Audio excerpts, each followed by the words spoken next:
Hey, enthusiasts, what's happening? This is Salty Language, episode 651. The sexiest podcast on the network. Pew, pew, pew, pew. 651 times in a row. Yep. That's what I've heard. Ever. What up? Yeah, it definitely has been forever. Feels ever, like it, ever, doesn't it? ever. That's why we're pre-show. You're talking about how we talked about Fable 2, and I'm like, oh my God, I can't believe we've been doing a show this long. Yeah. Well, what I was referencing was, to catch anybody who wasn't part of our pre-show conversation, Which is everybody, was the QoftheW that was what moment almost ruined a game for you or something to that effect. It was something close to that. And I mentioned the end of Fable 2 and, spoiler alert, you get to the bad guy and you go through all this shit to get to him. And then literally this old lady in the game, does all this stuff to Lucian, and then you just shoot him, basically. That's it. You literally hit the shoot button. Like, you don't have to fight him, really.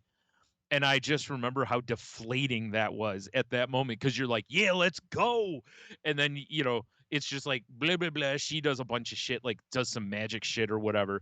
And it's basically like she makes him vulnerable, I believe is what happens. And then you shoot him.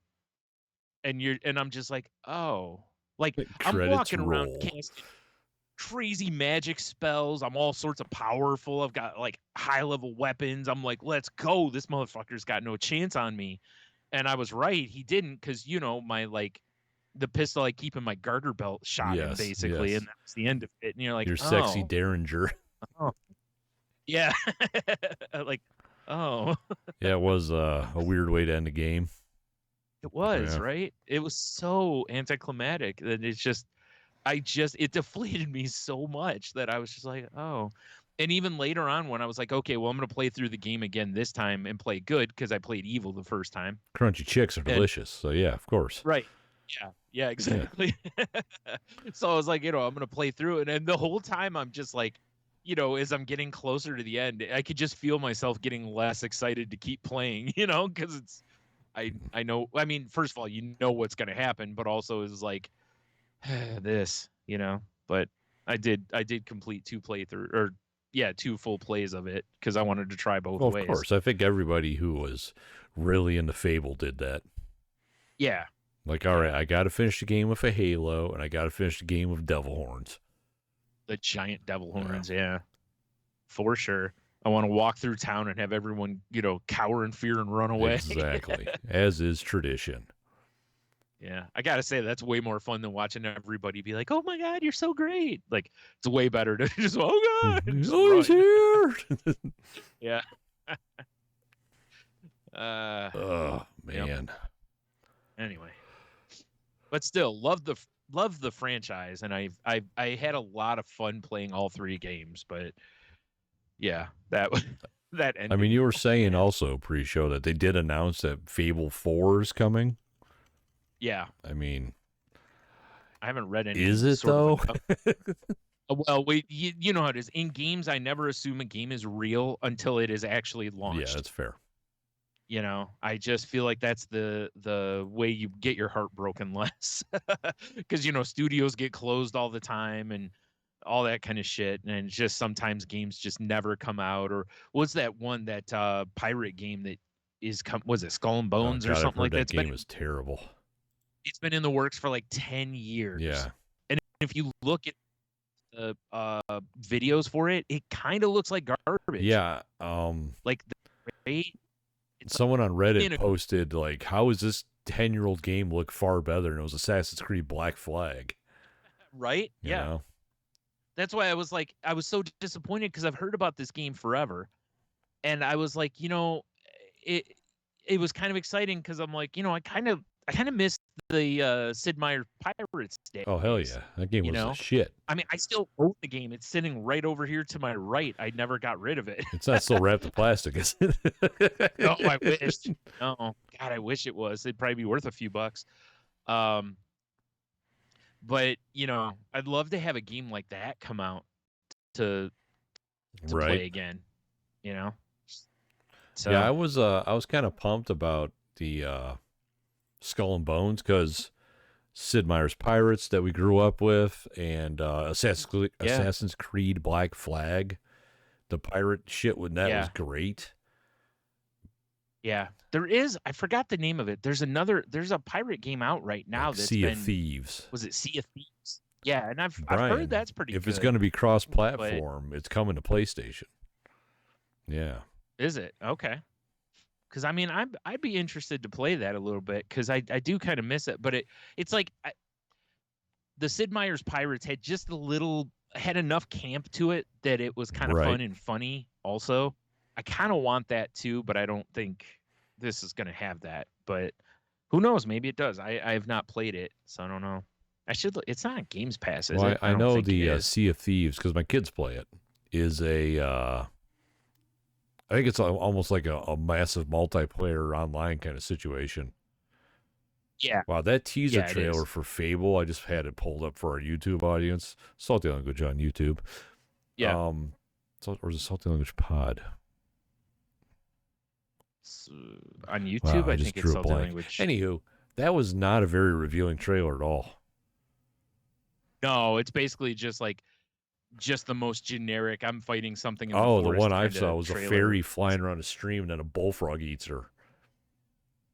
Oh, that was the teaser one. Yeah, there was another one I think that they posted that showed like very limited gameplay. Like literally, it's like a guy approaching something in the forest and it attacks him or something. And I think Fair that's enough. it. So it's still very. It was like when they've talked about it. It's very early still. So who knows if or when it'll come out. I hope it does because like I said, I love that franchise. And since 3, they put out there was that weird one that they put out. I forgot what it was called, and I was like, no. And then there was something else, and then they talked about another one, and then that went away, and then they announced it again, and they were like, for real this time. And I'm like I said, I was like, yeah, I'll believe it when I'm firing Yes. it up on my Like, Xbox. seriously, guys, Fable's coming, we swear. Yeah. Until then, it does not exist. Until then, it's a Fable. For sure. So, I like I said, I very much hope it does because I love playing those. But what are you gonna do? Like, just wait and cry. Yeah, I've heard that Skull and Bones is just a disaster, though. Like they spent a shitload of money on it, and not many people are playing it anymore. And it was a $70 game. And it's like and it's like brand new, and nobody wants it. That's Well, that's the thing is most of the games now, they want to push games to $70 across the board. So, and it's like, it was like when I bought the new Zelda game, that was $70, and I was like, oh, there's no extra anything, and a Switch game is $70. Like, what are we doing here? But I was like, also, that's brilliant by Nintendo because why wouldn't you charge that for the Nintendo titles? I mean, their titles are always full price, never on sale. That's what I'm saying. They know what they right? got. Well, even the resale, if you look on like eBay for a lot of games like the Mario Karts and Zeldas and all that, they don't go down in price a whole lot. You're still paying like $40-$50 a lot of times to buy a used copy on eBay sometimes. Like I said, for some of these they games, know what they got. For sure. That's why I said I'm kind of surprised it took them this long to do it. Surprised they didn't come out of the gate with it.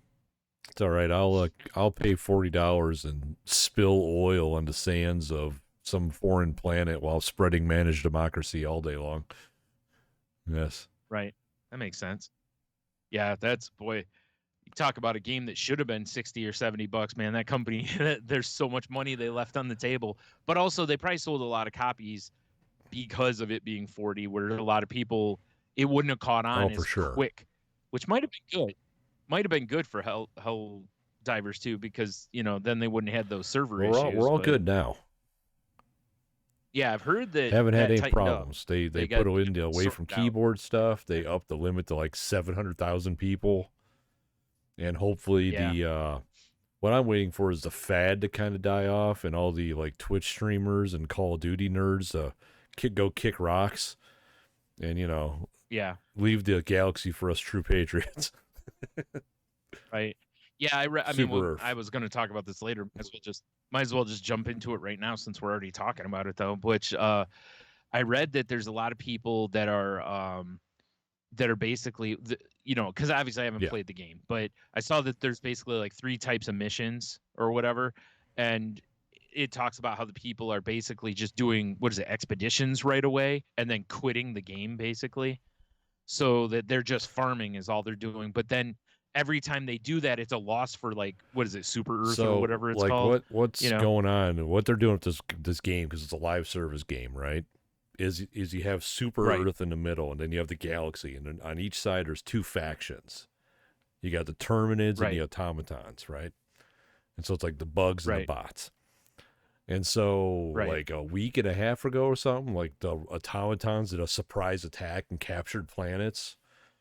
And like their whole thing is there's a group, like I thought it was a personal mission, because you have this thing called Major Order, and if you complete it, you get all this like requisition points, which is what you buy shit with. Yeah. And it's for everybody. So you're supposed to defend 8 planets, and like last I checked, when I played, I think last night, it's 5 that have been liberated, and we still got to liberate 3 more, and it's only like 2 days left. Right. And it's because that stuff. Yeah, because each time it's basically a loss to the team, basically. Like so if you load in at a higher difficulty level, right? So you click on a mission, and it'll be, it's called an operation.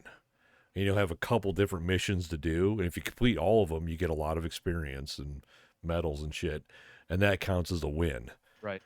But if you do one mission and quit, it's a loss. Yeah, so people are going and doing these extermination missions where you just kill bots for as long as you can to get experience. Yeah. But overall, they're not helping the cause to fight the automaton menace. Right. Yeah, that's what the article I read yesterday was talking about, because they were like, they need to maybe make it to where, fix something to where maybe that's the last one you have to accomplish. That way you have to get the big wins, then you get that for the personal gain. To try to make people, or give big rewards when you get the wins instead. That way people go, ooh, I want all the shiny prizes. I mean, they just got to do what's good for the galaxy, Brian. And it's like, you can see how many people are playing in certain systems. So like if you go over into the bugs, it'd be like 200,000 people over here in this sector, 100,000 over here. But the bots are so hardcore that not many people go that way. They're fun to fight, Brian. They're fun to fight because they are so insane. Right. That's interesting. Yeah, it is definitely. There's the one planet. It's like, it's jungly and it's misty and the skies are like purple, and it's like Nam, dude. It's insane. That's why people call it Space Nam. It's like you fire off one shot, and then like 30 laser beams are coming back at you. It's crazy. Oh wow. Okay then. Wow. It's so much fun though. It's like I haven't had this much fun playing a game in a long time. Yeah. Yeah, I can tell, because whenever we talk about it, dude, I'm fired up about it. Like I played with my coworker yesterday. And like today, we're regaling war stories from the night before. All right. Yeah. Nice. That's a good time. Oh, that is not what I wanted. It's one of those games that if it would have came out when you and I were like really gaming all the time, we would have so many hours in. Oh, I imagine. That's what I like. Even looking at it now, is like if I had a PS5, I would be all over us playing this. So, unfortunately, it's all about, what I love about it is it's not about individual merit at all. Like it's all about the team. And if the team succeeds, everybody does. And that's where the problem is with these people, is these people are playing individualistic instead of playing team. But you run into that with every game that's like, remember, that was our biggest gripe in Battlefield, is people not playing the class that they are. They just want to go get the kills, and you don't get, unless you're playing like I don't remember the class, but if you're a gunner, basically, then you get credit for kills. But other classes, like if you're a medic and you go get 50 kills, it doesn't matter. You're really not going to level your dude up, and you're not helping the team. Well, that's what's interesting about this game is, like, with the exception of those extermination missions, is if we're playing a mission where we got to go like destroy a rogue outpost and then like launch an ICBM, it doesn't matter how many dudes we kill. We don't get any points for that. It's just those guys are there to interfere with you getting to your objectives, you know? So yeah, it really doesn't matter how many kills you get. You're there to just do the objective and get the fuck off the planet. And if everybody does it, the more people that leave, the more points you get. You know? Right. Which makes sense, right? Yeah, it's... Yeah, so yeah there's really no individual in it, which I think is cool. Yeah. I like that, actually, because that is so different than most of the games, you know, because, again, you play Call of Duty, it's all individual. You know, I mean, yeah, you're trying to win for the team or whatever, but it's like you're playing to just get your KD. I mean, they had this thing happen where I saw it on TikTok where a guy posted his video, this dude, like, they were all getting into the ship, and before you, if like, there's a spot in the ship where you're in danger. Once you get inside and your guy sits down, you're like immune, but everyone's like walking to the ramp, and he just gunned down his whole squad, and then he got on the ship and took off, right? Which doesn't get you anything. Okay. Except hated by everybody because the dude's gamer tag has been put on the wanted posters. I mean, there's a whole thread about, like, you know, his name's Gantz the Demon. And people are like, he's a traitor to the cause. I mean, everyone hates this guy now. Well, it's just like, what the hell's the point of that? So that's the stuff I never understood. It was like back in Halo, you know, when people on your own team would just come up and crack you in the back of the head. And it's like, what the fuck are you doing? Like, why are you doing this? You know? It's like, I'll never understand just being a tool. Like that, sometimes shit happens that, like, yesterday when we were playing, these drop ships come in and I hit it with a rocket launcher and it crashed on my buddy. Killed him. But it's like, what are you gonna happens, do? I also wandered in front of him and he shotgunned me in the back because there's friendly fire. It happens. Right. Yeah. It happens. It happens. That's right. But yeah, it's... Yeah. I mean, we've plenty of those things in various games over the years where it's like, whoops. I mean, we were playing yesterday and you, like, what I love is you do, like, Mortal Kombat up, down, down moves and shit to, like, call in airstrikes and shit. So our ship's coming in to get us home. Looks like my neighbors are lighting up their driveway. Sorry, distracted.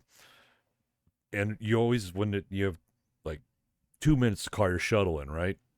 And when the shuttle's coming in, all hell breaks loose, and then it's just like, hold the line. It looks like you're waiting for a chopper in Nam. You know, everyone's just like firing, and there's shit coming at you from all directions. So I got this like massive artillery strike that is really not practical because it's huge explosions. It goes everywhere. If you're not careful, it'll kill everybody. You know, usually I throw it and I go, everybody run. And I'm holding it because I'm like, all right, I'm going to drop this as we leave for like cinematic effect. It'll be amazing. You know, you see you're flying away and all these explosions are going off. So I'm holding it in my hand. And the ship came in and bonked my dude and I ragdolled and I dropped it. And I was just started yelling into my mic. I'm like, everyone get in the ship! Get in the ship! And we got into the ship just as the shit started hitting. Oh, no. Can you blow up the ship? No, it can't blow up the ship. Yeah. Okay. Because, boy, that would be a nightmare. But I have seen TikToks and stuff where, like, your pods come down with weapons and then they shoot up like an elevator and there'll be like a thing there you can grab your weapon out of. And I've seen where people throw them down and the ship lands on it and it pops up and just catapults the ship. Yeah. Oh, jeez. It's a silly game. It's a lot of fun. Yeah. All right. Fair enough. Yeah, I know.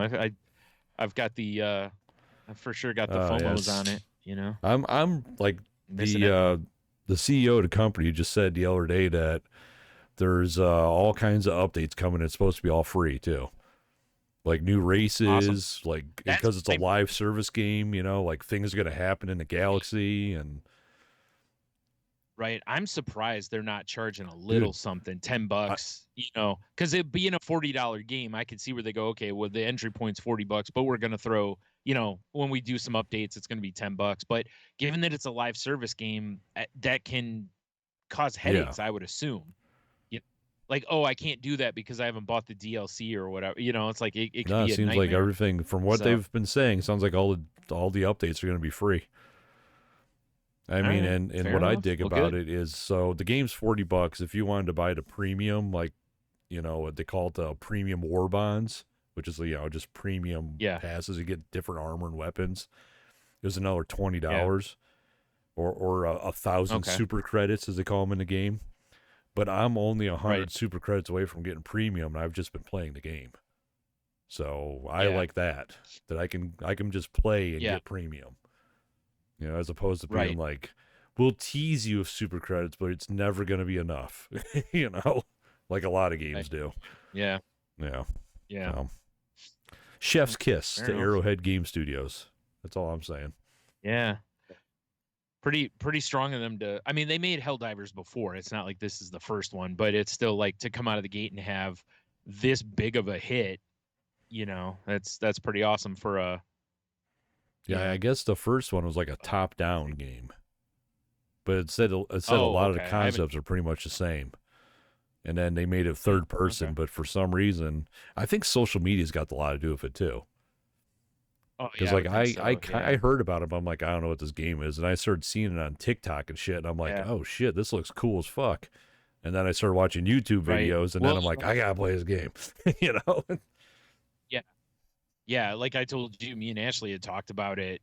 Like when I was talking to her about Earth Defense Force, and then, you know, she was telling me about that. And then I started looking at it. And then you mentioned, I think the very next day you sent me the trailer for it or something. And I was like, that's funny. We were just talking about this last night. And I was like, that looks like so much fun. So, and it's made a huge resurgence for people watching Starship Troopers. I saw that. Too. It became like the one, I think the second most searched movie on, I can't remember what platform, but I mean, because it's you know, there's a lot of people who've never seen it, and it's like, oh man, you're missing out. That's a great. It's a great movie. Yeah, you have to understand the satire. It is a total of the satire, movie, but it's like RoboCop. But it's don't take it seriously. It's making light of things, but it's a great movie. It's like somebody, you have a big TV in your ship. And some of the commercials that come up, it's so Starship Troopers. You can tell it's so inspired by it. Or like when you're blasting down the Earth, they'll give you training tips. And they're not like your typical, like, oh, hit this button to dive. It's like, you know, it's like if the enemy tries to negotiate with you, shoot them. We don't believe their lies. Stuff like that. Yeah. Yeah. Right. It's just so Starship Troopers.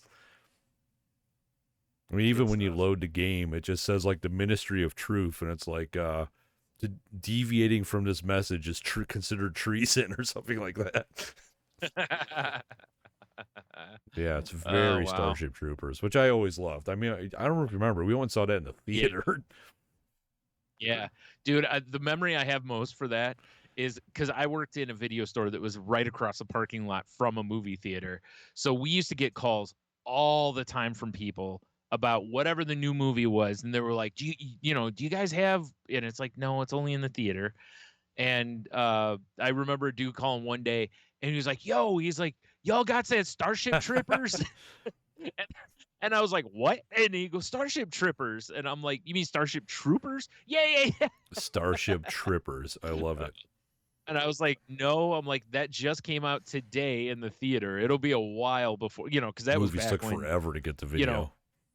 Yeah, and it did really well too. So it stayed in the theater for a while. It's not like now where a movie's only in the theater for like a month and then it's on streaming 2 months later. It would spend a good 3, 4, 5 months in the theater, then go to the cheap theater, then it would be nowhere for a month, maybe up to a year, and then it would finally come out on video. It was a much different game back then. I got so like, it's going to be, you might as well go see it in the theater. I got just one more thing on Helldivers so we can move the fuck on. 2 more things. One, you get to name your ship, which is amazing. Mine's the Fist of Super Earth. It's great. But Super Earth in the center of the galaxy has a liberation percentage number on it, which means shit can invade. Yes. Oh, wow. Which I'm really curious to see what happens. And I'm sure it's going to, right? Like, I know that's what they said the devs talked about like with these people, doing this farming shit, is that it's like ultimately this is going to lead to the fall of the planet if they don't. Yeah, you got to push back. Help. Yeah, it's like if you just run in and grab, it's just run in, grab the gear, and then leave. That's not helping the cause. It's like that's you get. That's a what loss fascinates me about this game, because it's like it's all based on what people are actually doing. Yeah, it's weird.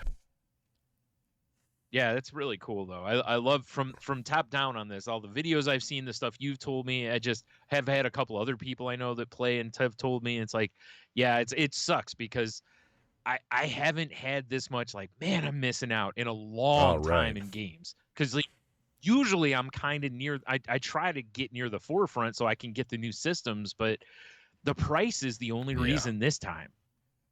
In the past when the systems were even $300, it's like I'll figure it out. Finagle $300. $500 is a lot of fucking money. 2024.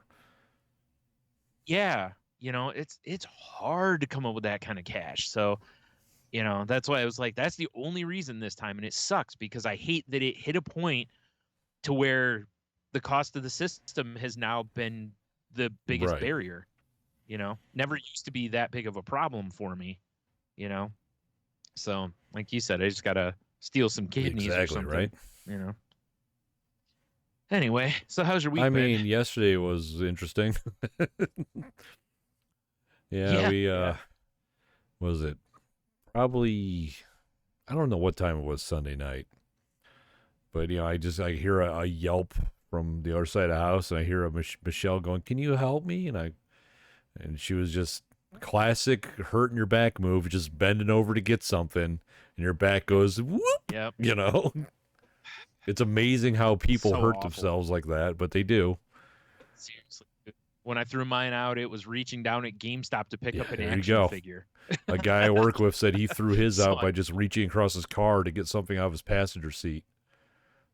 Yeah, our friend, do you remember Dan?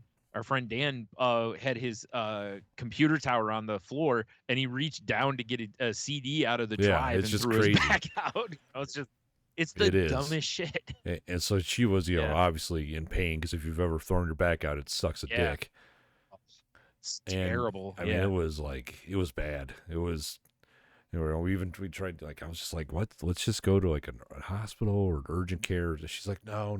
She's like, I think I can sleep it off. I'm thinking I've thrown my back out before. I'm thinking like, here, right. And then she was like, trying to toss and turn as much as you can if you're hurt back, and and eventually every movement hurts like hell too. Yeah, she's got decent painkillers because of her, rheumatoid and all that, but they weren't doing a dent, not doing shit. So it's like I eventually fell because she got quiet. So I'm like, maybe she fell asleep. I fell asleep. Yeah. And I wake up, my alarm's going off at 5 whatever in the morning. And I look over and she's awake, and I'm like, "Hey, how's it going?" She's like, I haven't slept at all. I think I need to go to the hospital." Yeah, it's rough because you can't get comfortable, and like I said, like every little movement, even breathing kind of hurts if you breathe just wrong, It's like, so yeah, I hear you. Yeah, when I had it, I went to my doctor's office, and they were just like, "Oh, they're like, oh, just ibuprofen," and I'm like, "That's not gonna help, like, bitch." It really didn't do it. I quit taking it because it wasn't doing anything. So maybe it would have helped with inflammation, but that's fortunately, when we got there really early in the morning, because the way her back was hurting is she couldn't sit. And because of her rheumatoid, she can't stand for very long. So I was like, because I dropped her off, and I'm like, I'm gonna go park the car. I'm like, you gotta tell these people you would need to lay down right away. And fortunately, they had a bed that they can get her in. And you know how you gotta do the that's what I'm looking for, where they receive you, right? And you gotta go get all your blood work done, or blood pressure and all this dumb shit. They just did it back in the ER, Oh, okay. But, well, that's man, we were there forever. I mean, they X-rayed her, which they got portable X-ray machines now. That's pretty cool. Yeah, those are pretty neat, aren't they? But I mean, it's just that's what took forever is the X-ray rater, and you see on the walls like typical turnaround time for an X-ray, 1 hour. It was like 2.5 hours. I mean, we were there. We got there at. They just giving out free X-rays to everybody. Like we got there at 6 something. I think we left around noon. I mean, it was we were just there. So, and you know, they shot her up with some muscle relaxers and gave her a lidocaine patch. Yeah. And it was just basically like, well, the meds you have will help you with this, and you can also combine them with like ibuprofen or Tylenol or. Yeah. And she said she feels better-ish today. I mean, she's moving around a little more, but still not great. I mean, you know how long. Sometimes it takes forever. Dude, the last time I threw my back out, I was down for almost a week. I mean, it just, and all I was doing was laying in bed. Like, I'd get up and try to move around, but it just hurts so bad. Yeah, it just sucks. I just laid around basically for most of the day. You know, thank goodness I'm in a position where I could. You know, I don't like shit. I have to go to work or something. You know, but. Yeah, that's no good, man. I feel so bad whenever I hear somebody say they threw their back out because it's like I for sure know what that feels like, you know. Like it was funny because when I did mine, what helped me the most, and it's weird because it didn't help as much once I was home because I was out with my brother. Like I said, I was at GameStop, and you know he had seat heaters in his car. So back in the car, I threw that thing on full heat. And I was like, you know, I'm like, okay, because we were going to go a few other places. And I'm like, maybe I'm okay. You know, maybe it's just a little twinge. You know, maybe I'll be all right. I get out and instantly I could feel my back was so tight. And I was like, and we went into Target after that. And afterwards I was like, I got to go home. I was like, I barely, like, I was doing like you were saying where I'm walking like hunched over a little bit and everything. And I was like, yeah, I cannot work through this. Like, I need to just go home. Brutal. So yeah, I feel for you. Yeah, or for like in theory tomorrow the kids are coming over for D&D and stuff. We'll see what happens, but no big deal. Just have her lay on the floor. Yeah, exactly. You know? or strap her to a thing like she's Hannibal Lecter. Just a backboard. You know? How they carted him around. Yeah. Oh, you know? God. I mean, you could get her the mask if she wants to go full cosplay, Hannibal. You know. Yeah, I mean, why not get the straight jacket and the mask? You know, be good times. I feel so bad for her. Some candy and pop beans. Oh yeah, seriously. And the whole time too, she was like, she's like, you don't have to be here. You can go to work. I'm like, I'm not fucking going to work. Yeah, especially that first couple days. It's yeah. Well, no, I'm talking about we're in the ER. Oh. Oh no! Yeah, you're for sure not leaving there. How are you gonna get home? You know, I mean, like, what? I'm not leaving. Yeah, I'll get an Uber XL. Yeah, and I'll just throw myself I'm not in the leaving. back. It's fine. You know. Right. Yeah. But previous to that, it was a nice little weekend. Yeah. It felt like a short weekend because the kids came over Saturday morning because schedules dictated that was when we could hang out. So they came over around 10. Yeah. We had brunch and played D&D to like 5 or 6 or something like that. And then the next day, good old my buddy Mike, he was like, "Hey man, you want to get some loudmouth pops?" And I'm like, "All right." And so we ended up doing lunch at Burgers. Hey, I had a delicious patty melt and a couple High Lifes. So it was a nice little day. And bro, that's a good move. Yeah, I should have gotten a picture of this guy. This dude, this is where we're ready to leave. This old guy came in. Do you remember the kid from the Sandlot? We had that hat with just a giant fucking bill. This dude came in with a hat like that. It was like a black plain hat, but the bill was so far out. Like, I don't even understand what I was looking at. Yeah. Like, where do you even buy a hat like that now? I mean, obviously, the internet provides. But, it was insane, though. Wow. Like, it was to the point that I just, like, we're about ready to walk out the door, and I just look over and I went, oh, my God, look at that fucking guy's hat. It was lunacy, dude. What's going on, dude? Like, what are you doing? Yeah, I don't get it. Yeah. You think somebody, well, no, he's pretty old. Maybe he's got no one in his life to tell him he looks like an idiot. Yeah, or he just clearly disagrees. Or he's like, this hat's great. It blocks all the sun. Yeah, I don't even get any sun on my knees. Yeah, clearly, dude. His hat's so big. So fucking weird, man. That's so weird. Why you would want to wear a hat like that?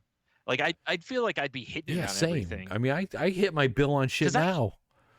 That's what I was just gonna say. Like the other day, I went to close the deck on the the back of the car, and it just smacked the shit out of knocked my hat completely off. I hit it so hard because I didn't realize I was as close as I was. Which I'm glad that it was the hat, not my head. Absolutely. Because I've for sure crushed my head with them before. So that's why I'm so glad I've got a button now. I can just hit it and back away slowly. Yeah. Right. Usually I had stuff in my hands, so you're kind of doing the lift and everything, so I didn't clear it as much as I normally would have, because I had a small case of water in one arm and bags in the other, and I ain't coming back out to close that thing down. It's going down now. Not with these male chromosomes. One trip, that's all we take. It's against the rules. Yeah, so that's right. But, right, wrong, or indifferent. Dude, let me tell you though, like today, it's so nice out today. I wish I wasn't at work. But I'm at work and I'm like, I think I'm gonna grill today. That sounds good, right? And I'm like walking out to my car, and I already texted Michelle like, I think we're gonna grill. And then I'm sitting there thinking like, fuck, I don't have meat, I don't have charcoal. It's Tuesday. I can get Taco Tuesday for way cheaper to buy meat and charcoal at my taco spot. Yeah. We haven't done it in a while. So I texted her or called her. I'm like, all right, we're gonna do Taco Tuesday now. But normally what I do is when I'm at work, I order and I go just pick it up and go home. Well, this time I was already in my car driving. I'm like, well, fuck, I can't order now because I'm driving. I'm not that guy. You would have been fine. So I did an XPEX move, Brian, as I stopped by Ernest Brewworks, went in, bought a 6-pack of beer, and had a peanut butter Big Otis while I ordered my tacos. Right. Well, I mean, you got to stay hydrated while you're waiting. Exactly. Yeah, but dude, important. These women that were sitting right behind me, I was immediately dialed into the conversation because the lady was talking about how she went on a date with some guy and he wanted to smoke a cigar, and it was so gross and smelled so bad, and blah, blah. I was just like, ugh, shut up. Us gentlemen like to enjoy these sticks. You just want to light up a stick and just start blowing it in her face. Yeah. But she also had a baby with her at Ernest. And sure, that makes sense. This baby at one point turned it up to like 12 and just screamed. And it's like, when you walk in there. Well, you know why? They weren't giving the kid beer. No cigars. Kid wanted a pint. Yeah. Like that baby Roger in Rabbit. Was it? Yeah. Yeah. I was like, damn it, I couldn't think of the movie. Yeah. God, I can't believe I blanked on Roger Rabbit. Like you walk in there and there was this like good soundtrack of like the Black Keys and the White Stripes, and it was just like good jams are going. And it was just a handful of people in there just enjoying their time, having conversations. And like the baby screamed so loud it made me jump. And normally I don't jump at like loud noises because I'm working a fucking factory and my hearing's damaged forever probably. But it made me jump. It was so fucking loud. It's like, why are you bringing a... It's not like it was a baby. It was a kid old enough to walk around, but just confined to a stroller, which I'm sure is why the baby was freaking out. But it's like, what are you fucking doing? Yeah, like, right. I don't know. I know. I'm with you, man. It's one of the things that I think breweries have they blur the lines, right? Because a lot of people would not take that same kid into a bar, but they will take them into a brewery because they see breweries similar to like going to an Applebee's or something, because they have food. That Ernest tap out, they don't have food at Ernest. It's just it's drinking. I forgot. And like a bag, bags of like Kraft peanuts or something, Right. Yeah, that's just probably to make sure they don't get in trouble with the law, basically. Because I think you have to have food available. And plus, if you serve it was so warm outside. In Ohio. Go out on the patio. Get my pet monster the fuck out of here. Yeah, yeah. It's tough, because it's like that's things like I never get mad at the kid because the kid's just being a kid, right? But it's like I get angry sometimes at the parents when it's like the ones that bug me are the parents that like never try to do anything. They just let the kid scream, and it's like, hey, you're in public here. You're ruining the vibe for everybody else here. Like, I understand your kid maybe is teething or blah, blah, blah, right? Like, fine, I understand those things, but it's like, try to soothe the kid a little bit, this kid, because I had to check it out, was just screaming because it wasn't getting its way. Right, because he wanted a beer. Exactly. But, give the kid I've been in that situation with my kids. Guess what? I left. Yeah. I know. I've been with you, and you guys have left. Or like I remember when you and I were talking about like before we opened the shop when we were having the conversation about it. And I remember Logan was starting to be a real like pain in the ass. And Jeannie was like, I'm gonna take him and go because he's being he's being loud. So and it was like, well, you don't have to. She goes, no, I do though. I was like, okay. Sometimes that's the move. Like no.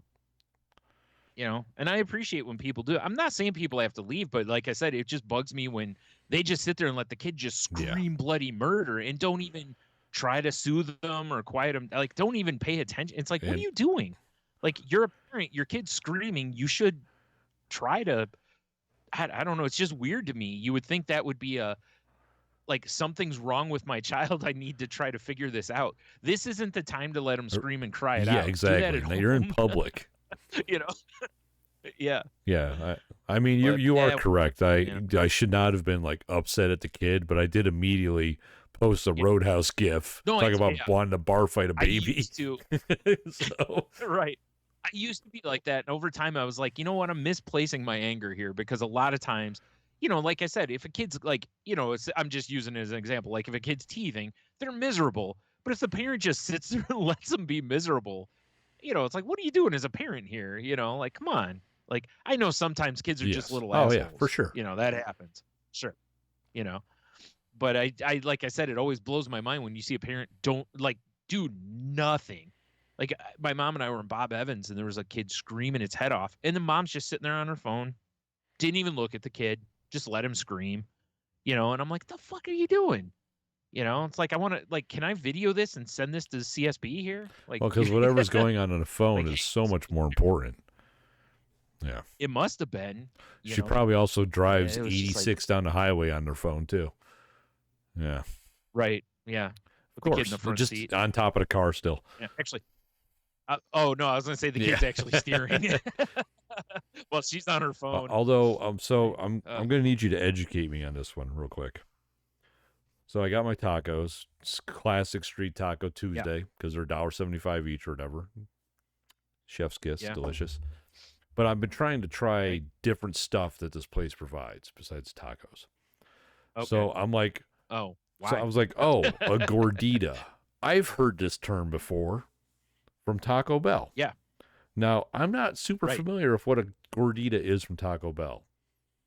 Would you care to explain to me, Brian? What a gordita is, if you recall.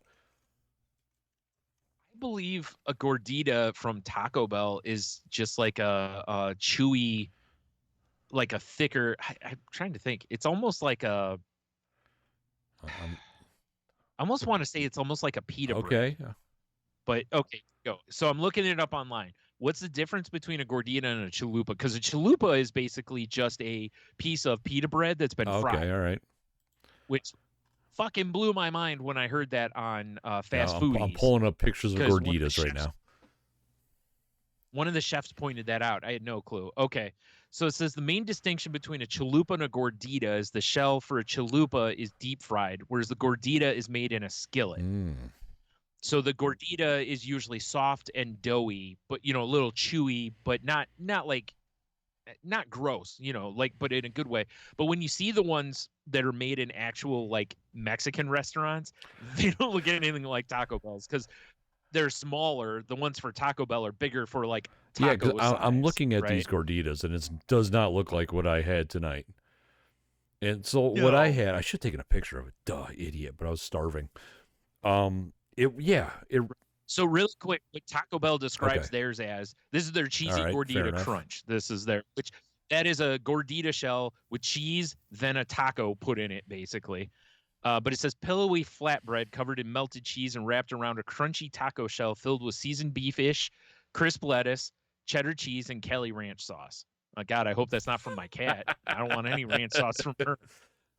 But anyway, so it's basically a flatbread is the way Taco Bell does it. But I know, like I said, looking at the ones from actual Mexican restaurants, they don't look anything so the thing like I got, it was about like this big, if you can, yeah, and it was like street taco exactly, size, right? And it did remind me of like a pita, but it almost looked like an English muffin made out of corn, like cornmeal.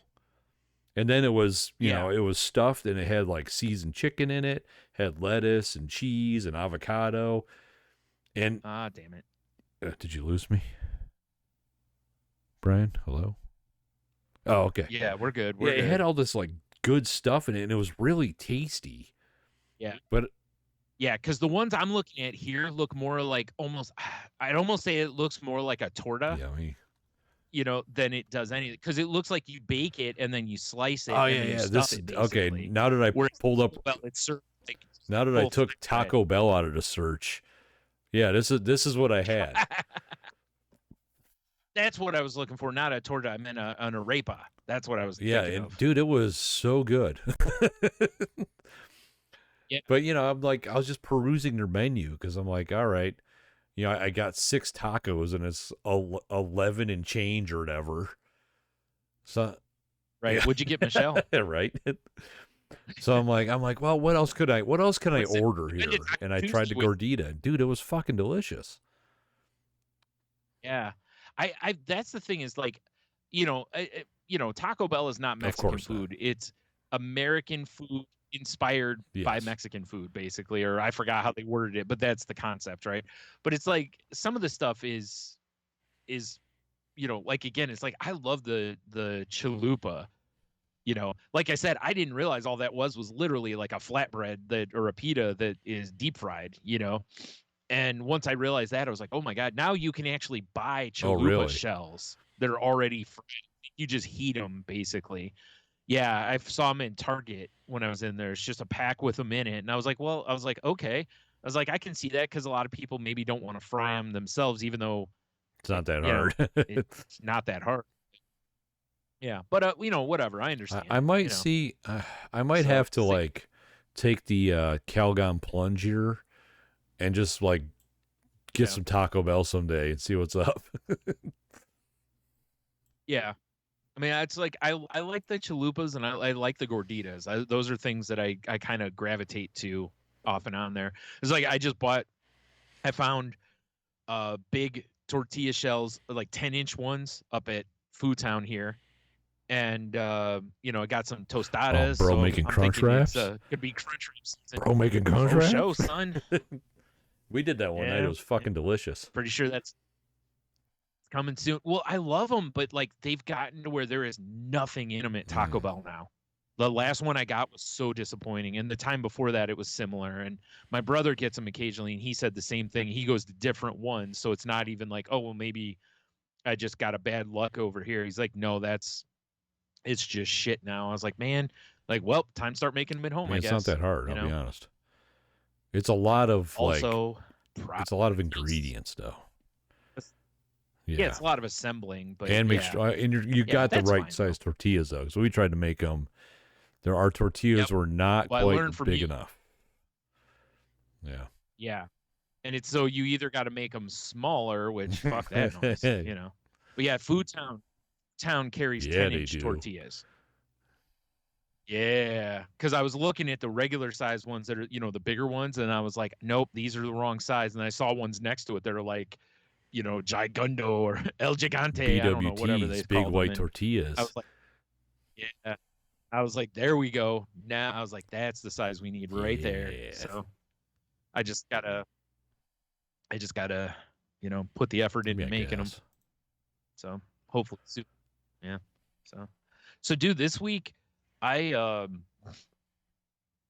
after you and I played EDF the other night, I was like, what do I want to play? Blah, blah, blah. So I fired up Chicken Police. And oh, God. Because I told you I was going to play it. Because we've talked about it so much that I'm like, I have to play it. Did that deer freak you out with her sweet titty? Dude, that, and I don't know how far you played into it, but there's like a cat that they push like she's sexy, and like you go meet her in her room, and there's this like painting on the wall that's basically supposed to be like a shot from the back, and she's got nothing on. Dude, and it's like, I'm not gonna lie, weird. When I played it, I was in a state of mind that I couldn't handle it anymore. And I'm like, I can't do this. I will say this. I wish it was more than just basically menu pushing, because it's really a lot of just that. Like, the only thing that I've done so far that isn't just looking around and clicking the button is there's a shooting range at the police station, and I did that, and I cannot get.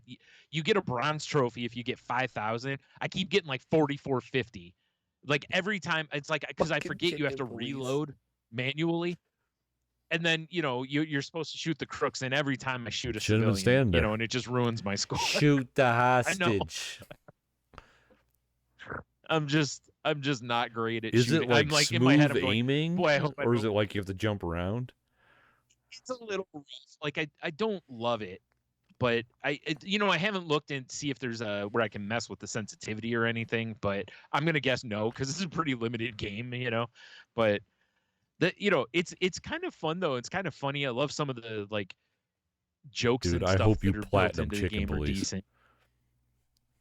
I definitely won't, because I screwed up on the first interrogation. I only got like 90%. In order to platinum it, you have to get perfect. Well, it just means that there's replay value. So I have to yeah.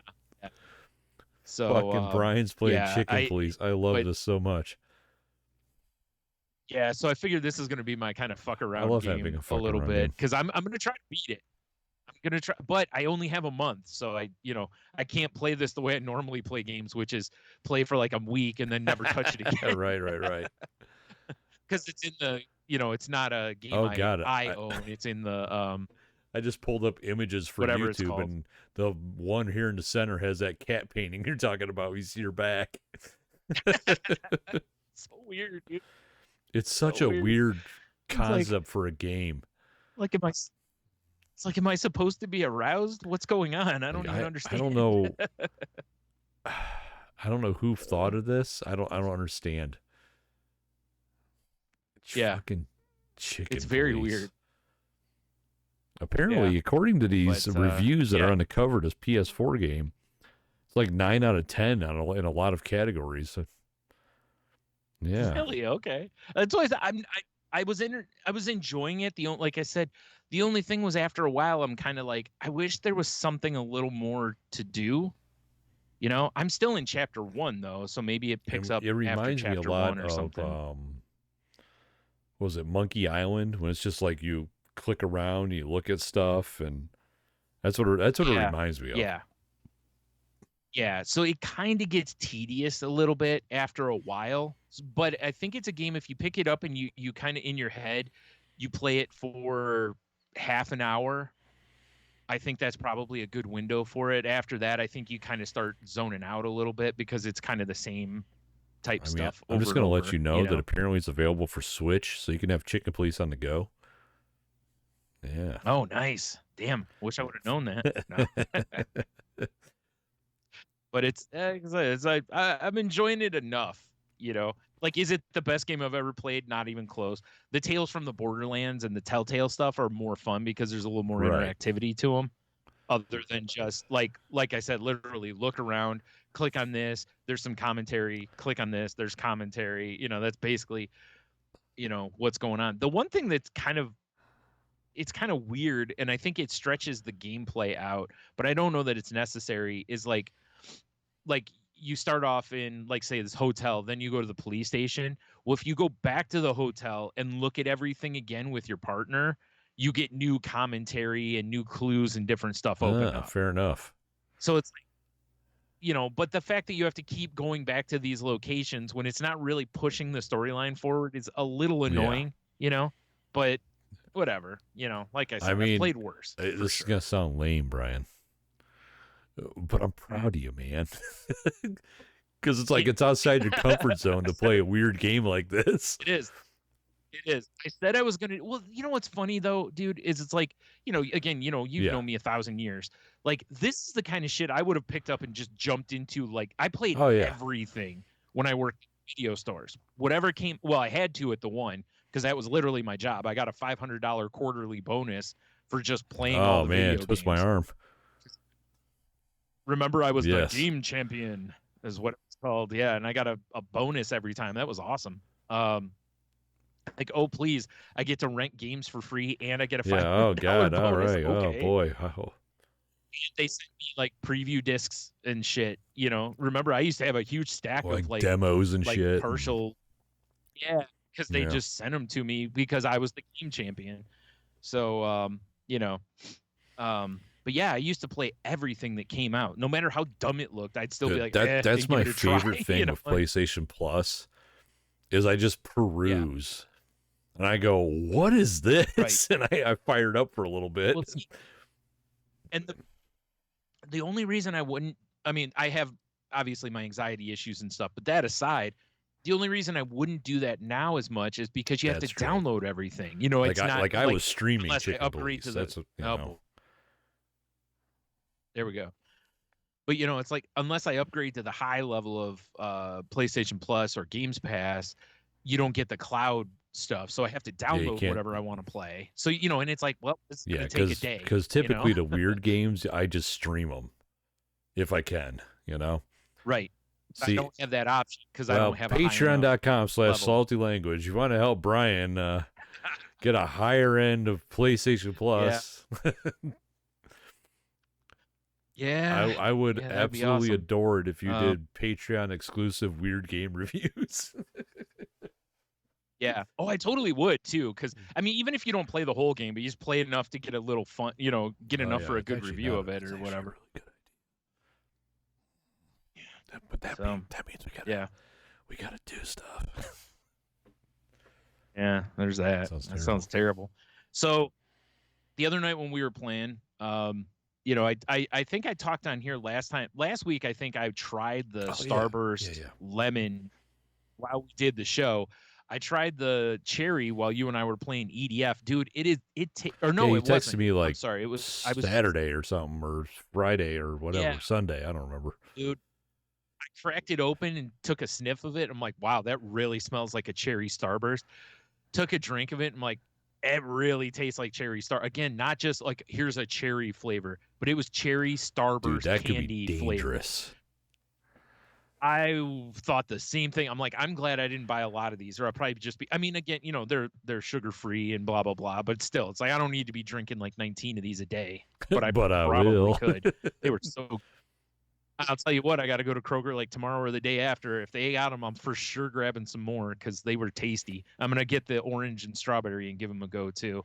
So I'll just have my Benadryl at the ready. Yeah, there you go. Well, you know how it is. Like when I get allergies from like strawberry stuff, usually it's just like a few hives. In the past, I've had a couple of things. Like I used to drink like a strawberry Slim Fast every morning before work, and to kind of put something in my belly, right off the rip. And then usually while I was taking money to the bank, I'd stop by Panera and grab a bagel or a sandwich or something for breakfast, and I know, and I was like, God, why do I keep getting hives? And it's like, oh, strawberry, that was how I found out about it. And it's just random candies and different stuff. But it's like, I feel, so we'll see, shouldn't be too bad though. If it is, it's what I do for the cause, So, but I also tried one other beverage, which was, I got one of those Coke spiced. I haven't seen these. Out, where it's supposed to be. All right, it's supposed to be raspberry and spice, and I don't know what the spice is. There's definitely a raspberry taste to it. If it was just Coke raspberry, I don't think it would be terrible because a little fruitiness in your cherry Coke, right? A little fruitiness, sure, whatever. But I don't know, whatever the spice is in it, I'm like, I can't even think of a good spice that would go with raspberry. Yeah, that's exactly. Yeah. Like So I'm looking up to see I don't understand. Because Coke does not tell you what it is. It just says it's raspberry and spiced flavors. I see it's a raspberry spice sensation. Yeah, people think that it's like a cinnamon nutmeg kind of taste. I mean, they might be right. Nutmeg makes everything better. I'm gonna lie. For me. Yeah, but it's for sure not for me. I will learn more. That's right up.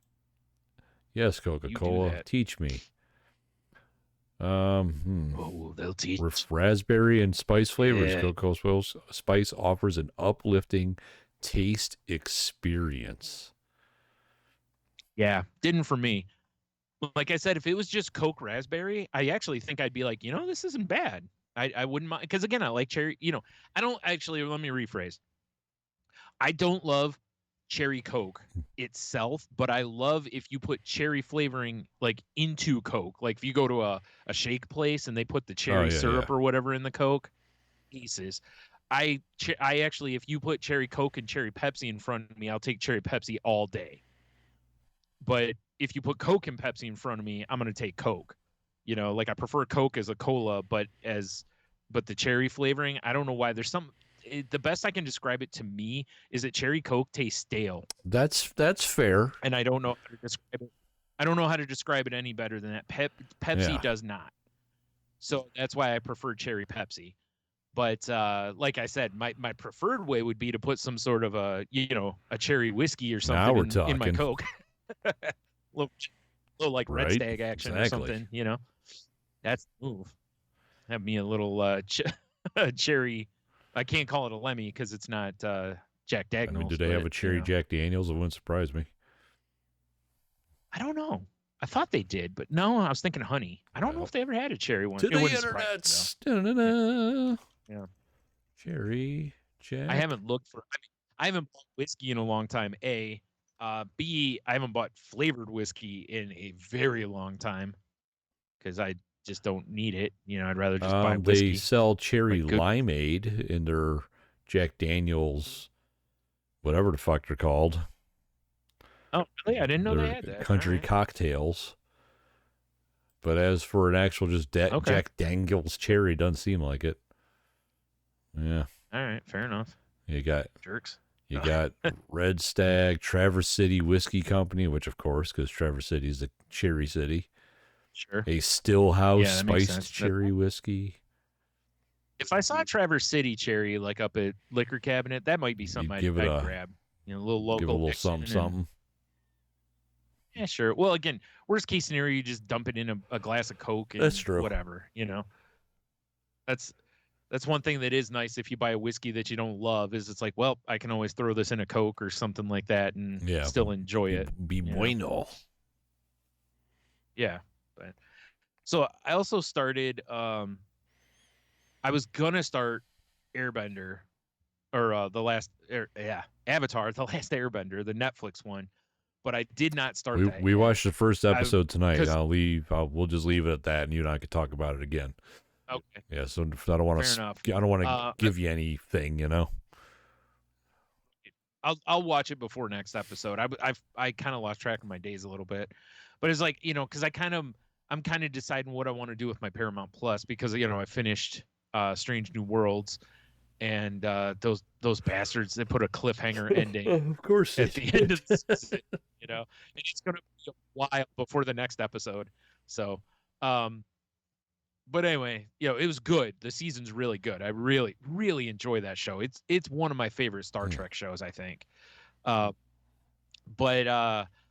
I was like, well, I don't really want to start Discovery because there's like 4 seasons of that. I'm like, I think I'll wait until I'll cancel, and then when there's the new season of Lower Decks and Strange New Worlds, I'll come back and then I'll start watching Discovery or something because it'll be done by then because they're out to start the final season of that. But I was like, you know what? I keep seeing trailers for Halo. I was like, maybe I'll jump in and try Halo. I watched 3 episodes of it, and it's just not gripping me. I can't figure out if I like it or I don't. It doesn't it starts off with pretty good action. There's these rebel people that they're down talking the US NC and the Spartans and everything, and then they get attacked by Covenant, and then Master Chief and his team show up and basically just mop up. But by then the Covenant have basically killed all of the rebels on the planet or in this area.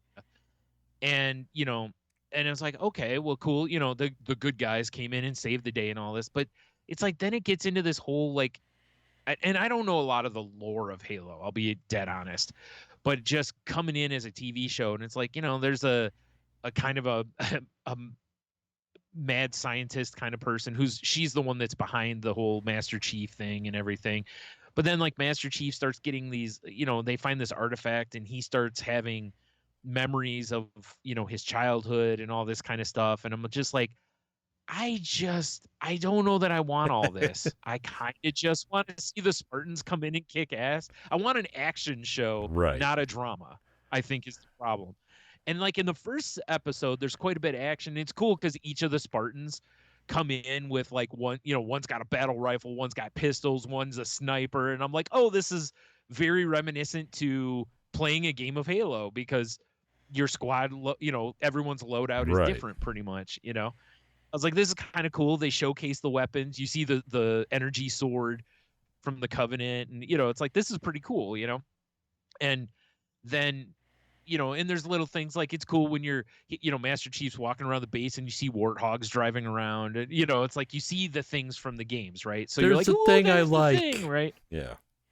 Yeah, and but then it's like, then there's just the second episode is so like just drags on. There's just not a lot of action, and it's like Master Chief starts like going against the protocols and all this, and then like I think in the late second episode, early third, they start to introduce Cortana finally, and it's like, I don't know if I want to keep watching it. It's like, it's not something I'm loving.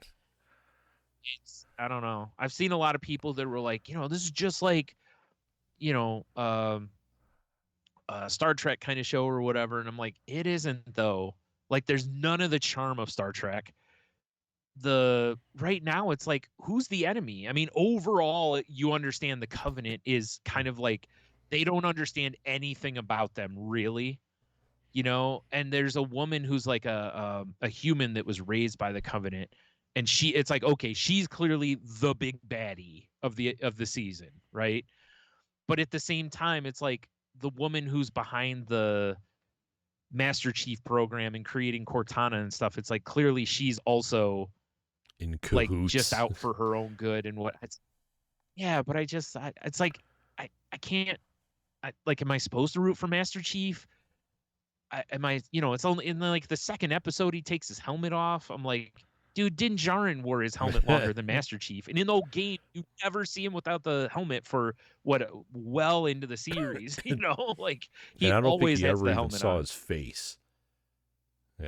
Yeah, which was by design, But it's like in the show, my huge pet peeve with superhero movies is like, let's get that mask off of you as quick as possible. Judge Dredd never takes his helmet off, you piece of shit. Yep. Like, you got to get that helmet off so we can see him emote. I was like, I don't know, man. But is there ever a scene where it's like, da-da-da-da, drawing like warthogs, like driving around and running over grunts and shit? No, nothing like classic Halo moments. Yeah, I mean, it looks amazing. I'll say that. But it's like there's one survivor of that planet, and she wants to, go join the resistance against the USNC, and there's like a guy who apparently used to be in the program that he leads like a rebel. It's like, I just feel like they got too many irons going on. And I don't know. Maybe it's because I don't know the Halo lore, but it's like, whenever you approach a show, you can either approach it as a fan of the content, right? Which I like the games, but I never read the books. I didn't really dig into the story in the game. Like, I don't remember most of the shit from the story of the game, that kind of stuff. But it's like, I just feel like as a TV show, I just feel like as a TV show, it's just not, I don't think it's that dynamic and engaging. I've never watched it. I don't know what it's about. Maybe it gets better. I gave it 3 episodes though. I didn't just like watch one and then say, nah, I'm out of here. I gave it 3. And here's it's what I just not feel, hooked. Brian, is people that love Halo fucking love Halo, right? So Fair. maybe Yeah, what they fair should enough, have done is like, it's in the universe, but just about a group of Spartans, like a squad of them, doing their own shit in the war, and Master Chief's over here doing stuff. Well, kind of basically like Bad Batch. That kind of concept. Yeah, just that actually for me might have worked like, better. because I mean, you know, if they got Master Chief staring longingly at the Playboy he had when he was 13 or something, no one cares.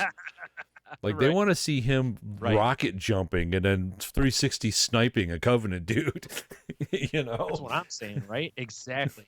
Well, that's the thing, is if in each episode they at least sent him on a mission and they were doing, but like I said, the second episode he's on like I think he's flying back to their base, then he's at the base, and that's where he is for the whole episode. And the next episode, I think he's or no, I'm sorry, he goes to the rebel base, then goes back. But it's like there's basically no real action for 2 episodes.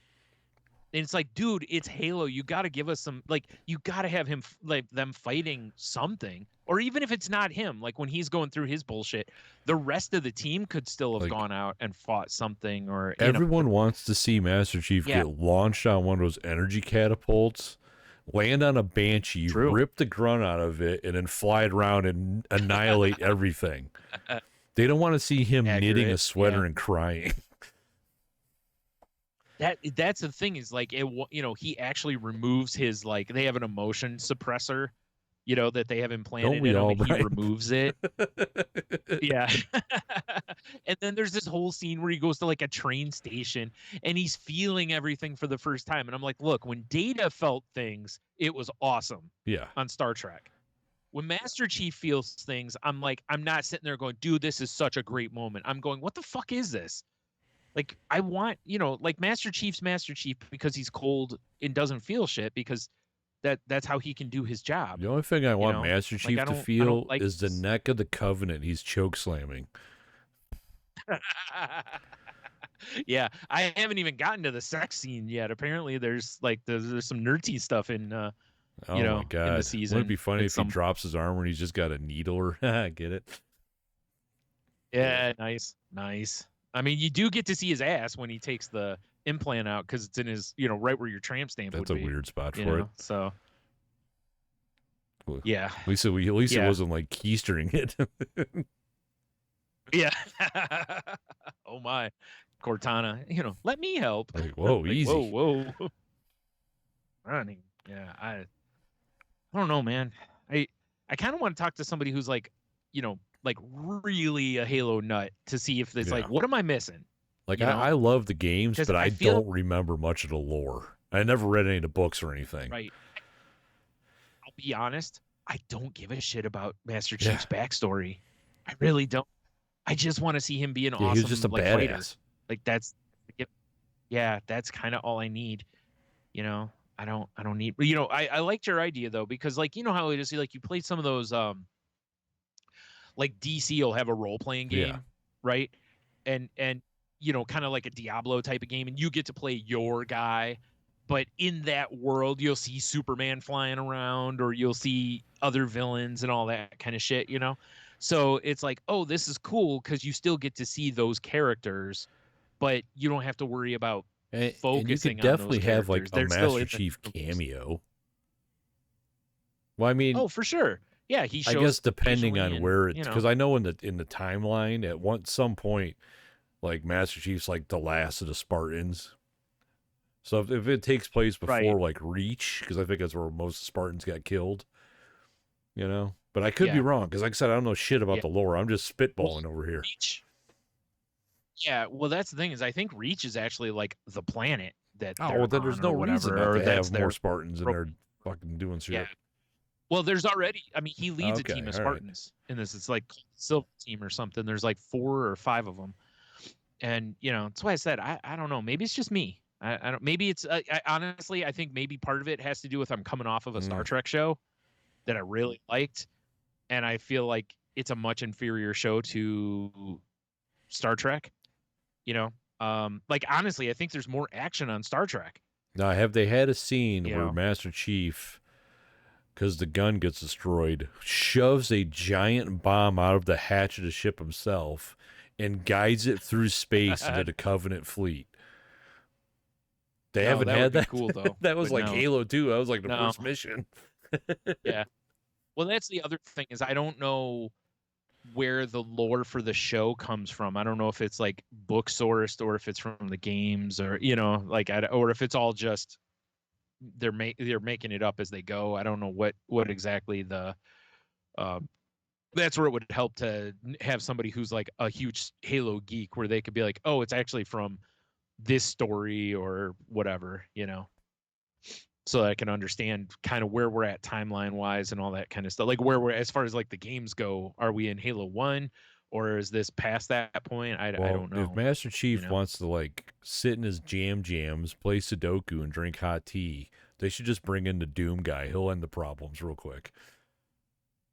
Yeah, that's true. Because Doom guy don't give a fuck. True. It's true. Yeah. So yeah, that's yeah. So that's my three episode review of Halo is yeah. You know.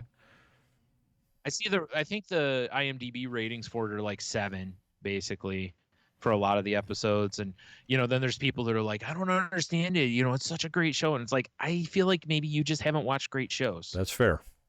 And you think this is a great show. I don't think it's a bad show, but the pacing is, I don't like the slow burn or the slow storytelling in it. And again, I don't know that you need 4 different plot points going on at one time. You know, especially in the first season, I feel like it should be more about introducing stuff, and you know, you can keep things at a distance a little bit, like, you know, explain the Halo thing with the mad scientist woman and kind of do it more that way and resolve that, and then also get into the Covenant a little more. But it's like, also, you know, the kid that survives the rebellion thing, it's like, do we need her? Like, I feel like we don't need her. I feel like a TV show, it's like, oh, we have to put a kid in here. This is the sympathetic character, you know, because her dad gets killed. And, you know, it's like, okay, so you're supposed to feel bad for her. And it's like, yeah, I don't need that. I can enjoy a show with, it's like when they try to force, like, you know, a new Godzilla movie will come out. And then it's like, well, we have to have more human stories in it. We'll have a love story. It's like, we don't, all I need is 2 giant monsters. Yeah, I need Godzilla fucking up a city. Yeah, or saving the city from Mothra. Either way, some bullshit. I don't need. Yeah, I don't need a love story in here. Now, I don't need. You know, if you recall from, did you really play? You played Halo 1, obviously, duh. Okay, not a lot. So the first time I played Halo 1, yeah. and it'll be interesting to know if they take this kind of turn. But you know, you start playing it, you're fighting the Covenant, your starship goes on, you're on this ring world, and it's like this crazy sci-fi action, and then it turns into a horror movie with the flood and zombies and shit. Yeah, it really and like body horror shit. So I'm real curious if they're gonna take that turn.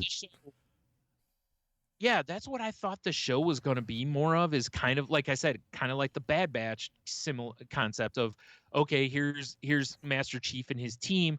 They're going to kind of go on missions. The missions are going to go sideways at times, blah, blah, blah. And then they overcome, and, you know, then, you know, and then again, but like, and have the Covenant be the overwhelming arc that we can't really seem to make headway with them. Like, we don't know much about them, and what we do know, they're a formidable opponent kind of a thing. Like, okay, fine, you know, and eventually, of course, you figure it out, right?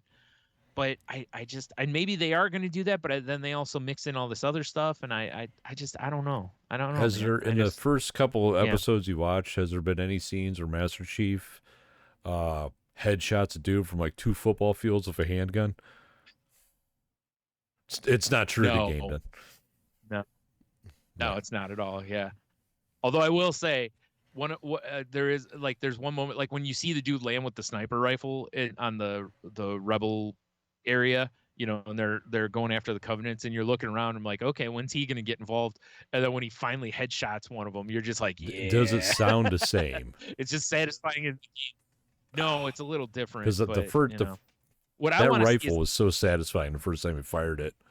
Yeah. It was. I can't wait. I hope that they at some point have Master Chief or somebody crack someone in the back of the head and kill I him. mean, if they don't do that, they're failing. So just one time. That's all I need is just for the fans of the game. Just be like tee-hee, because we all know a shot to the head in Halo in the back of that's an automatic fatality. Yep. But anyways, enough about Halo, I guess. But moving on. I don't know. Maybe I'll watch a little more. I don't know. It's like I think there's only 10 episodes, so it's like I'm a third of the way through the season. I think your time's better devoted to Chicken Police. Not gonna lie. Yeah. So too. Yeah, I think so too. I feel like if I stopped watching Halo, I'm not going to be like, oh my god, I'm missing it. You know, like I don't feel any sort of like, ooh, I got to watch. It's kind of like, I guess I can maybe watch it. I guess if I'm bored. That's why I was like, well, I'll give it 3 episodes because, you know, you give a show a chance to find its legs a little bit. And it's like, I don't know. I just feel like it's slow and murky. And that's the exact opposite of what I figured a show on Halo would be. You know, it's like, can we not have as many politics in this? Like, I feel like I'm almost watching like the prequels of Star Wars more than I'm watching the good parts of Star Wars, you know? Also, on a side note, slow and murky is how I feel after a night of drinking. Yeah. Slow and murky. Fair enough. Slow and murky's also our new tag team name. Yeah. It's gotta be like SLOE, like slow gin. Yeah. Oh, okay. That'll work too. That's the drink we have after we win. It's called the Slow and Murky. Yeah. It's probably fucking vile. I like it. But I'm on it. Yeah. Well, speaking of vile, cool. Nice segue. Did you that the head of Wendy's is talking about doing surge pricing for their food? With your surge prices. But yes, I did see that. Well, what's funny is they announced that today and their stocks immediately no fell. Shit. What do you think Dave Anderson would think of this? Whatever. Dave Thomas. Oh yeah, Dave Anderson was from SCTV. Oh, wait. Wasn't he? No, that was also Dave Thomas. Who the fuck's Dave Anderson? I don't know. Apparently we need to get his commentary on this though. But like, dude, I didn't even know this, but it says a Wendy's Baconator costs $12.24 in New York City. That sandwich here is like $8, I think. It's ridiculous for a fast food burger. But yeah, they're talking that they're going to basically go to like an AI digital menu that is going to, during surge times, charge more for different stuff. So here's my question. And if they're slow, is things cheaper? Probably not. They'll have a floor. Yeah, there's probably a floor. Yeah, if things are slow, it should be discounted. And it should be that, right? That's right. Yep. To try to encourage get your smile out of here, you pigtail bitch. Like, dude, if I roll up to Wendy's and they say that, you know, and I order just a Dave single or something like that, and they're like, oh, well, because it's surge time, that's going to be like, $12. My response is going to be, go fuck yourself, and I'll go to McDonald's or Burger King or Sonic or Five Guys or Big Boy. Anywhere. Or, you know, Dairy Queen. I'm just Taco Bell, Arby's. Speedway. You see what I'm saying? It's like there's a million options. Yeah. Well, you know, it's like I saw somebody in the comments post, and it was a great point, which is like the reason this works for Uber and Lyft is there's not a lot of competition. There's Uber and or Lyft. In some areas, you only have one or the other. So there's not really competition, right? I mean, there's taxis, but that's your competition. With food, there's so many places. It's like we talked a few weeks ago about like how I won't stand in line at a restaurant. I'm not waiting anywhere for 2 hours to eat. There's too many places to eat. I'll go find food somewhere else. Where I live specifically, if I was like, man, I could go up the road here and get like a Wendy's burger. Sounds amazing. I went up there and they had on their menu like surge prices. Everything's 30% more right now because we're busy. I'll just pull my happy ass out of that line and go to Burgers and pay probably the same price for a way better product. Right. That's what I'm getting at, right? It's like it's like Wendy's is already expensive when, all fast food has gotten stupid recently, but Wendy's is not cheap anyway. It's not, we're not talking back in the late, like mid to late 90s when they had, you go get your chicken Hell nuggies yeah. for 99 $5 cents or whatever. nuggies or 5 It's nuggies like, for $1, rather. yeah, it's like it's not those days anymore. They don't have, like, their value menu is still expensive. And it's like, if you're going to tell me you're going to start charging me more, and what doesn't make any damn sense is, like, other than just greed, Pure greed, right? Like, that's just all. It's just pure greed, because it's not to, like, part of it with, like, Uber, I think it's obviously they're taking advantage of supply and demand, right? But like at Wendy's, it's really not a supply and demand. You have enough supply to meet demand. It's just greed. With Uber, if you only have X amount of cars on the road, like if you have 100 cars on the road and 200 people want rides, it's supply and demand. But at Wendy's, you're going to have enough food and if for you everybody. don't, we go, hey, we're out of that. Sorry. Yeah. And you go, oh, okay, well, I have a chicken sandwich instead. Like, I don't. That's why it's like, this is just, and the worst part is other places are going to be really watching this, because if it works even a little bit, watch out, because Chick-fil-A is going to start charging you $25 for a chicken sandwich. I'll just go buy a bag of patties from Aldi and make my own. They were so good. Oh, I know, right? Because it's like think about a place like Chick-fil-A. They have a line all day. So literally the whole day is high demand for them. They could start doing the same thing and say, oh, boy, sorry. Unless you show up like 5 minutes before close, a chicken sandwich is $25 now, like. Yeah, I saw that this morning, that they were talking about testing surge pricing, and all I could do is shake my head. Because, it was some idiot exec that was probably trying to get an Uber and saw like surge on it. And he's like, oh, we can do this at Wendy's. Let me take this to the boss on Monday. Yeah. Fuck off. And I'll be honest with you, Wendy's isn't good enough to do this. Chick-fil-A could make this work. Wendy's, I don't think it's. I mean, I'm not gonna lie. If anyone decides to do this, I'll keep my bucks in my wallet. You can fuck off. I don't eat that much fast food anyway. Oh, I agree, man. But I mean, occasionally, like fucking Dave's Double, whatever the hell it's called. Yeah, it sounds good. Piss off if you're doing surge pricing. I don't give a shit. Yeah. Well, that's the thing too. Is like I said, it's like their stocks went down. Everybody, I've not seen one person on the internet talk favorably. Like, maybe, everybody has just been negative on this, because it's like there's no positive to the customer on this. Zero. Yeah, it's either I pay the same price or more. Yeah, and there's a million different places you can choose from. Like you said, if you're telling me God, when I saw that for New York City, you told me a Baconator here was $12, I'd be like, go fuck yourselves. I'm going to go to a restaurant and get a real burger for $10 or $12.99. For $2 more, you can get the all-American BLT burger at my favorite little dive bar, and it'll fucking blow your balls off. Or leaves. I was like, come on. But yeah, exactly. Yeah, whatever you got, it'll blow it clean off though. Gone. Lieutenant Dandia. You'll be hell yeah, but you'll have a good sandwich.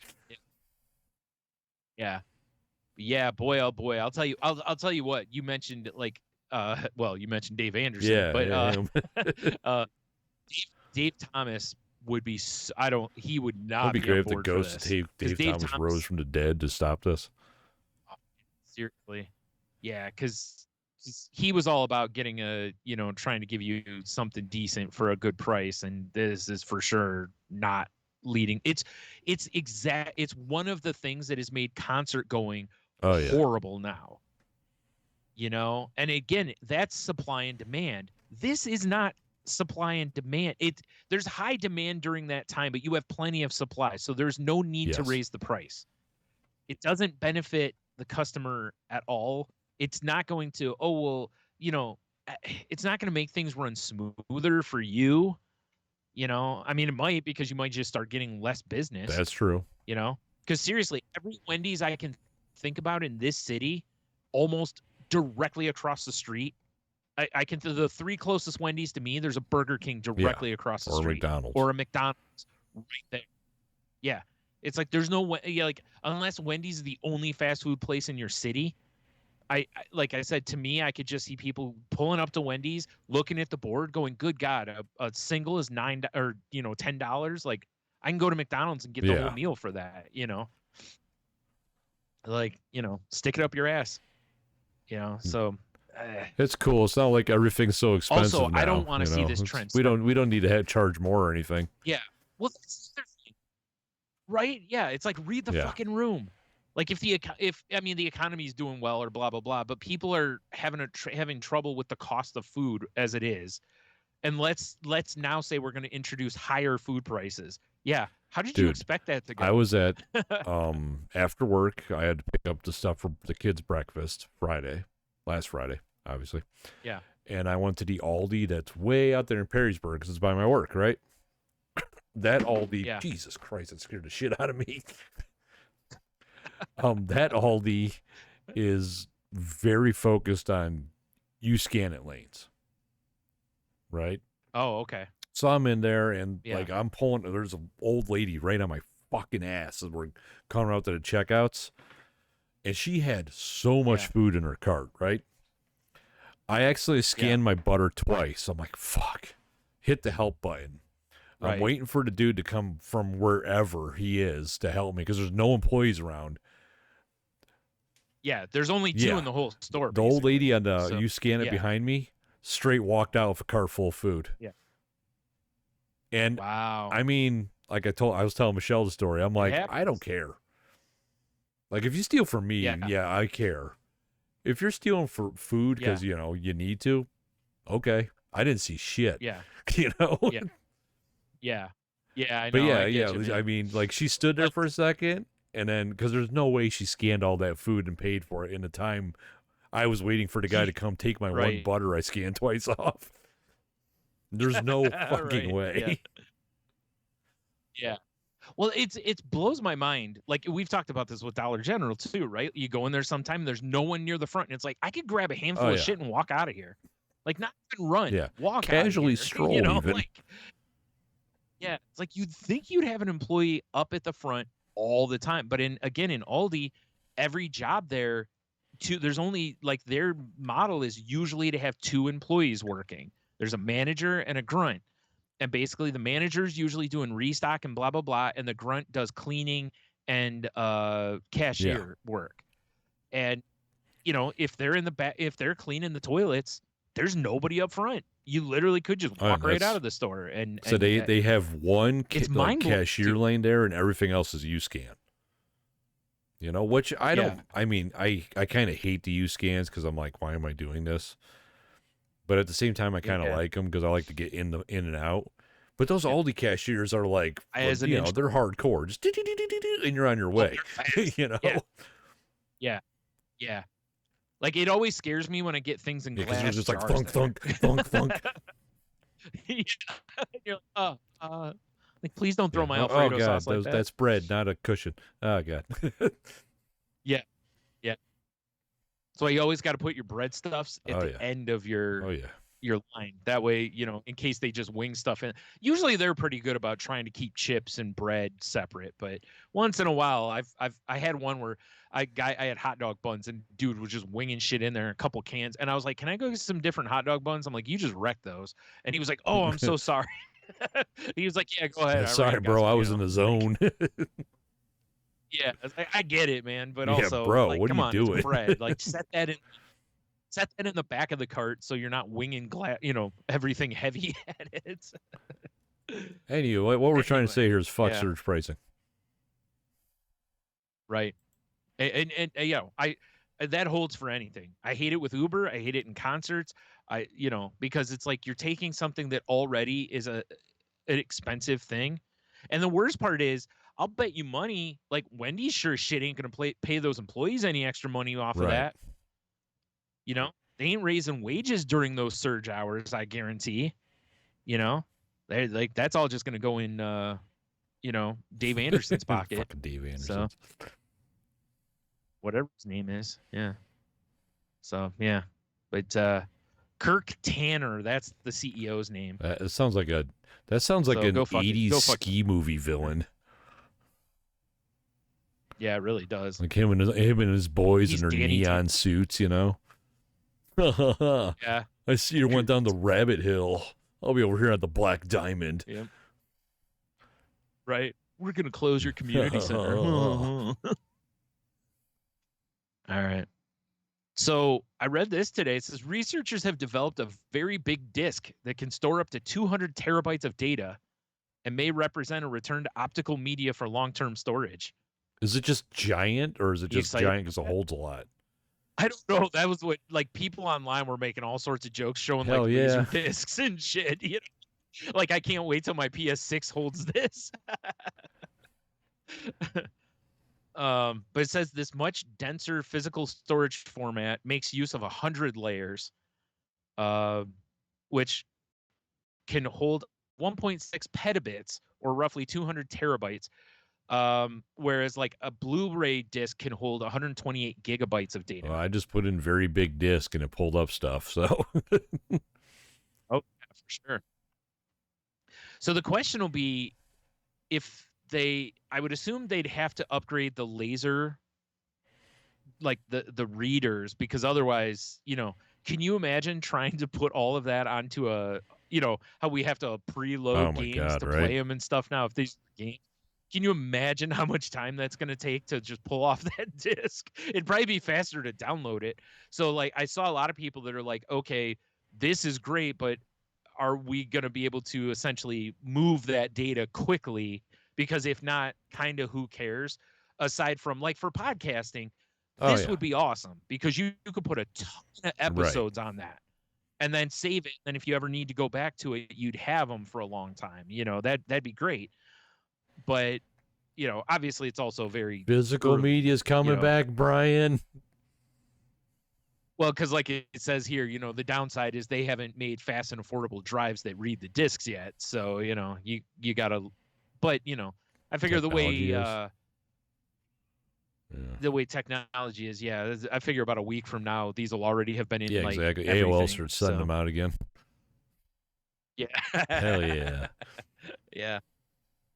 It's kind of cool though, because the more and more we've moved into the streaming and not actually owning things, I don't like it. I didn't like it from the beginning, but I felt like it was just because I'm an old man.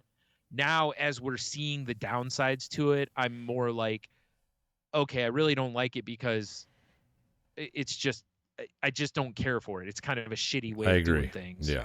So.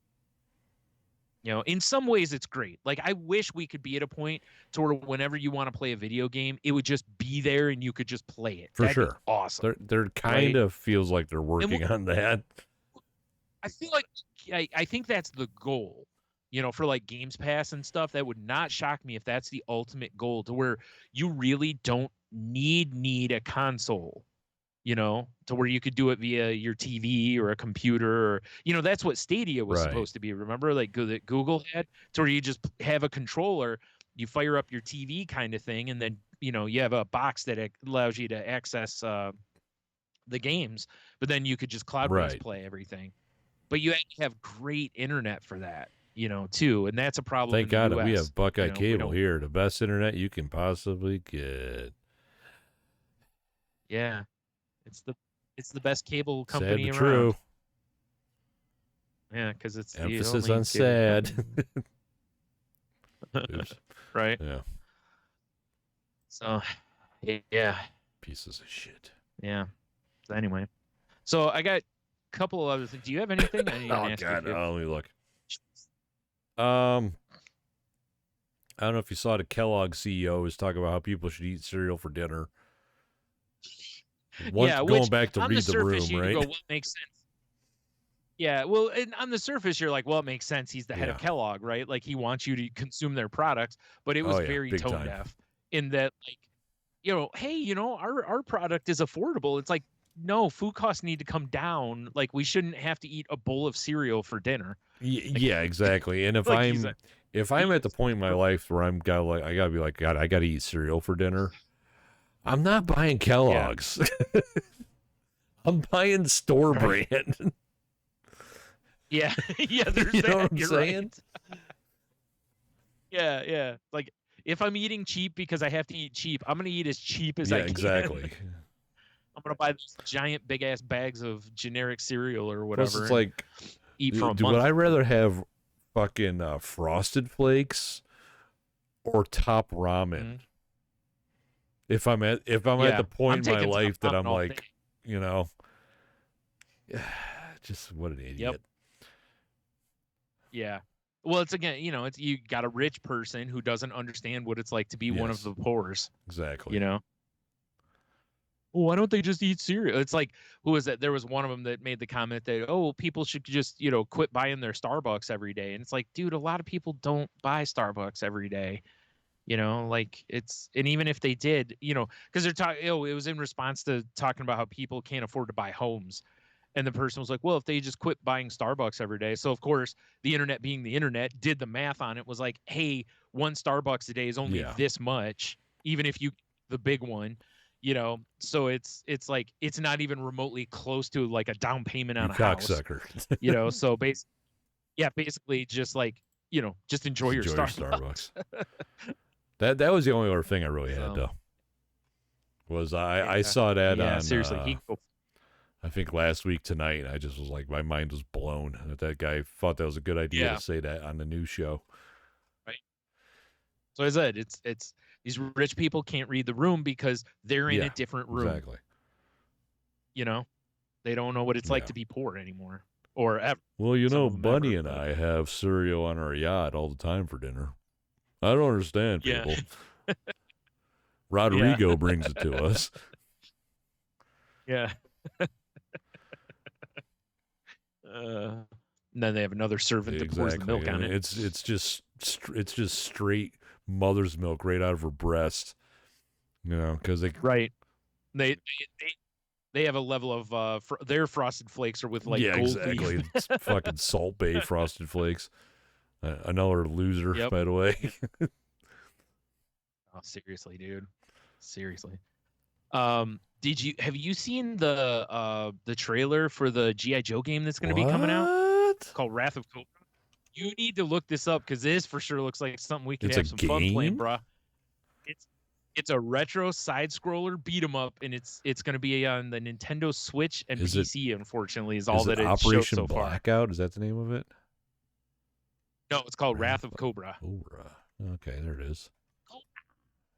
Yeah, dude, it looks like an old school arcade game. Hold on, I'm pulling this mug up. It sucks though because it's you know, Switch and PC at this point. We both have Switches, Brian. I'm just saying. True. I just would really, you know, I'd love to see it come to the other ones, but yeah, you're just going around beating the fuck out of Cobra guys. I mean, I'm down for that. Yeah. Oh hell yeah! It looks like Ninja Turtles. That's cool as fuck, doesn't it? Yeah, it looks just totally like a retro video game. You know, like something we'd play in an arcade. Yeah, definitely. It looks like fucking Ninja Turtles 4-player. That's cool as hell. Oh, dude, I bet you if it's Switch, I bet you could play 4 players. Yeah. Oh, that'd be awesome. Yeah. That's the only thing I don't see in the thing is I don't see 2 characters at one time. I don't know if I can get behind Duke punching a hiss tank though. Why? Dude, you remember when in Street Fighter you used to like beat the shit out of cars? That's fine. True. Good point. What I want to know, I haven't seen Snake Eyes yet, and you know everybody wants to know if they can play Snake Eyes. There's Snake Eyes and Storm Shadow in an animated thing. I'm watching the trailer. I got to pull up for our YouTubers. Oh, there he is. Yeah, Snake Eye. Oh shit, he just called Timber in. Oh shit, Timber's biting the fuck out of those guys. I didn't know this game was a thing. Yeah, I remembered hearing about it a while ago, but I didn't. You know, again, I forget about games because until they come out. Basically. Yeah, I understand. It says play with your friends together or online. Awesome. Do you have a release date for it? I don't see a release date either. Okay, maybe they haven't announced it yet because I'm looking at the IGN trailer from just a few days ago. That's exactly what I had pulled up too. Was that same trailer? Okay, because I was going to say I assume if there was a release date, they would be mentioning it. Well, that looks cool as hell. But it is so much fun, right?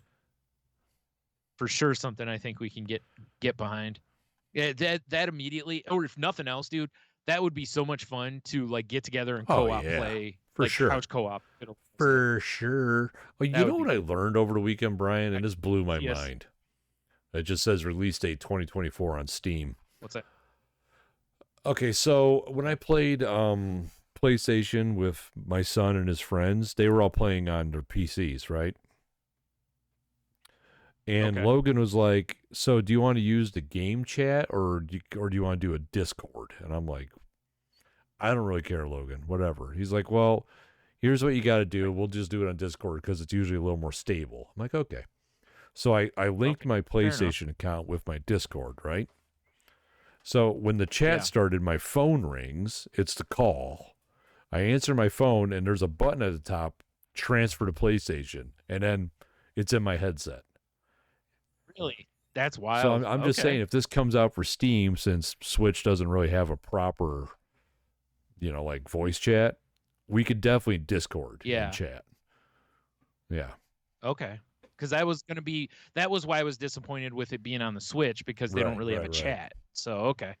I was going to say worst case scenario. I mean, we could always just, phone call each other, like do a Skype or something or a FaceTime and just talk. But it's then we're burning our phones up. I mean, we'd still be burning our phones up the whole time, probably using Discord. But I mean, because as far as I know, Switch doesn't really have like voice chat. But I don't know. I was just fascinated that existed. I didn't, and it was so smooth and it sounded great. Yeah. That's awesome. Well, good. I'm glad there's an option, because it's one of the most disappointing things about like the Switch, whatever they call it, Switch Online or whatever, is that it doesn't allow you to have voice chat. It's like, why do you not have? How have they not integrated? Like, if nothing else, why not pair with like Discord or something? To have something on the Switch that you can use. I get, maybe it doesn't have the power to do that and run the game. I don't know. But whatever. All right. So real quick, I have a shut up. We love these. Money, okay, let's go. Which this is pretty cool, I thought. Which was Super 7, which is a company that makes these ultra realistic action figures. They just announced the pre-orders are closed on it, unfortunately. But well, that's weird. It says estimated shipping winter of 2023. I don't think it's out yet. But anyway. Oh, there's a Wave 2 one. Okay, I didn't even realize that. They're making a Cliff Burton figure. I think I got an email about this because I'm part of the whatever Metallica's fan club is called. I can't remember. Oh, yeah. Right. Okay. Because the first one, he's in like a jean jacket. He's got a Misfits shirt on. It comes with a bunch of different hands, his bass guitar, and a couple of different heads for him. It's pretty cool. The new one, he's in a just a Metallica like sleeveless tee and all this shit. But it's pretty dope though. But they're not cheap. They're like $55 for the. Well, of course, for the figure. It is pretty cool though. It's like I love the Super 7 stuff, but it's like I could never afford it. They're always just too much. I'm on their website. It's like, but wait, there's more. It's like what? There's more. Yeah, that's cool looking. But yeah. Goddamn, Cliff fucking doesn't skip arm day in his Wave 2. Oh, I know. Seriously, jeez. But I love, like, they even got his details, like that big ass skull ring he always wore and different shit. So yeah, pretty cool looking figure. But yeah, I dig it. And it's pretty cool that it's also proceeds from it go to the Cliff Burton Music Scholarship Fund, which I just noticed. Quite nice. Yeah. But yeah. Shut up. Quite nice. My money. So. There's times I do miss the soundboard, let's to be honest. Yeah. I know, right? It's, like, do you know what, honestly, I miss the most? I miss the LT grade drop the most, I think. Yeah, it was a good one. I really wish I could figure out a affordable alter, because it's like, you can buy soundboards, but fuck, they're expensive. Yeah, they are. Yeah. And boy, the Nook sucks. You want to back of a truck. Well, again, patreon.com/salty. Yes. I love it. Help us shiny new toys. Yeah. All right. Well, let's do Q of the W then, I guess, here. Man, well, I'm very disappointed in everybody. I'm just going to go right off and say this immediately. But last week I asked you guys, what's the super popular song that you hate even though it's from your favorite artist? Instagram let us down. Facebook basically let us down.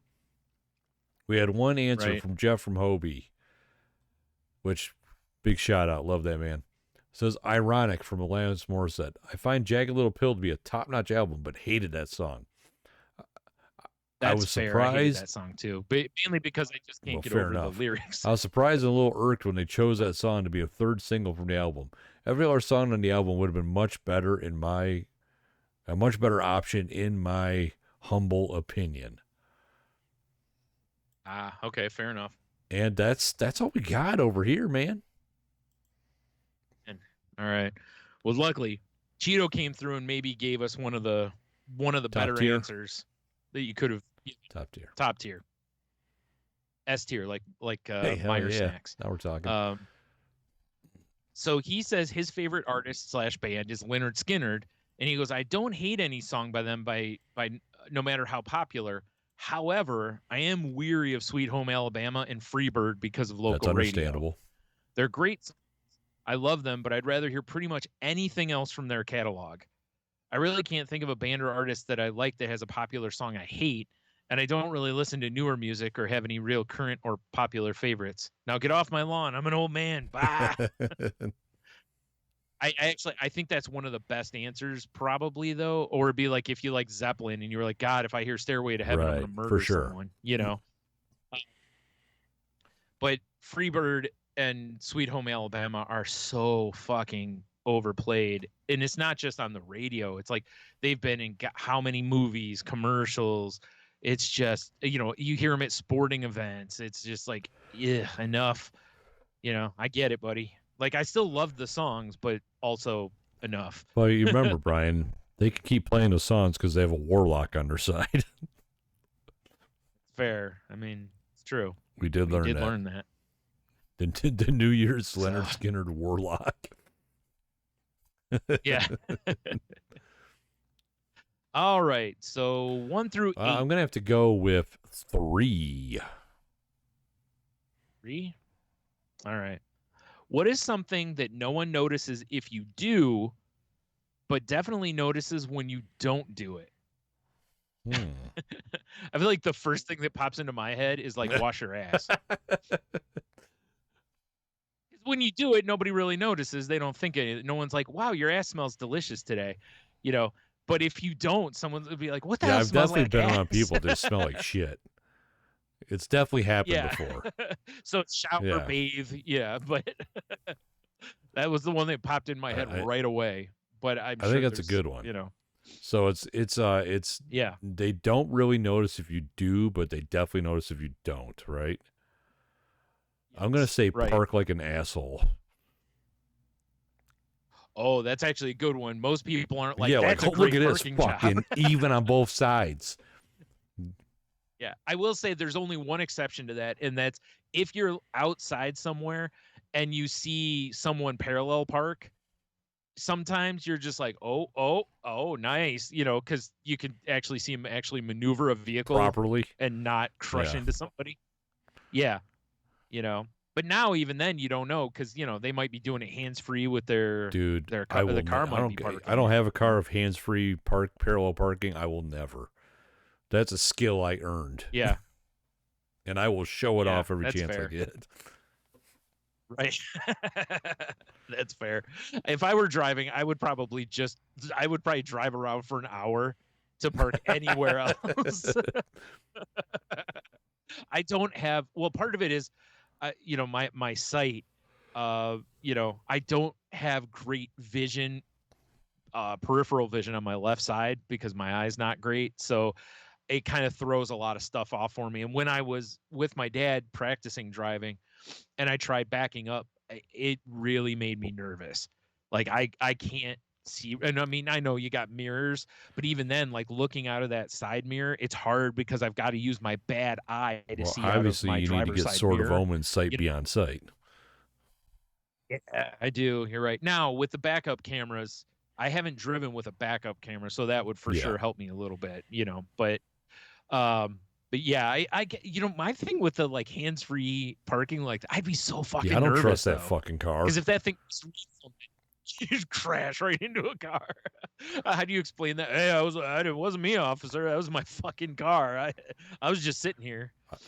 Yeah, you're taking that ticket. I mean, I spent a good chunk of the weekend spilling oil on the beaches of Melville Creek. I don't trust the bots. I've heard. Yeah, fair enough.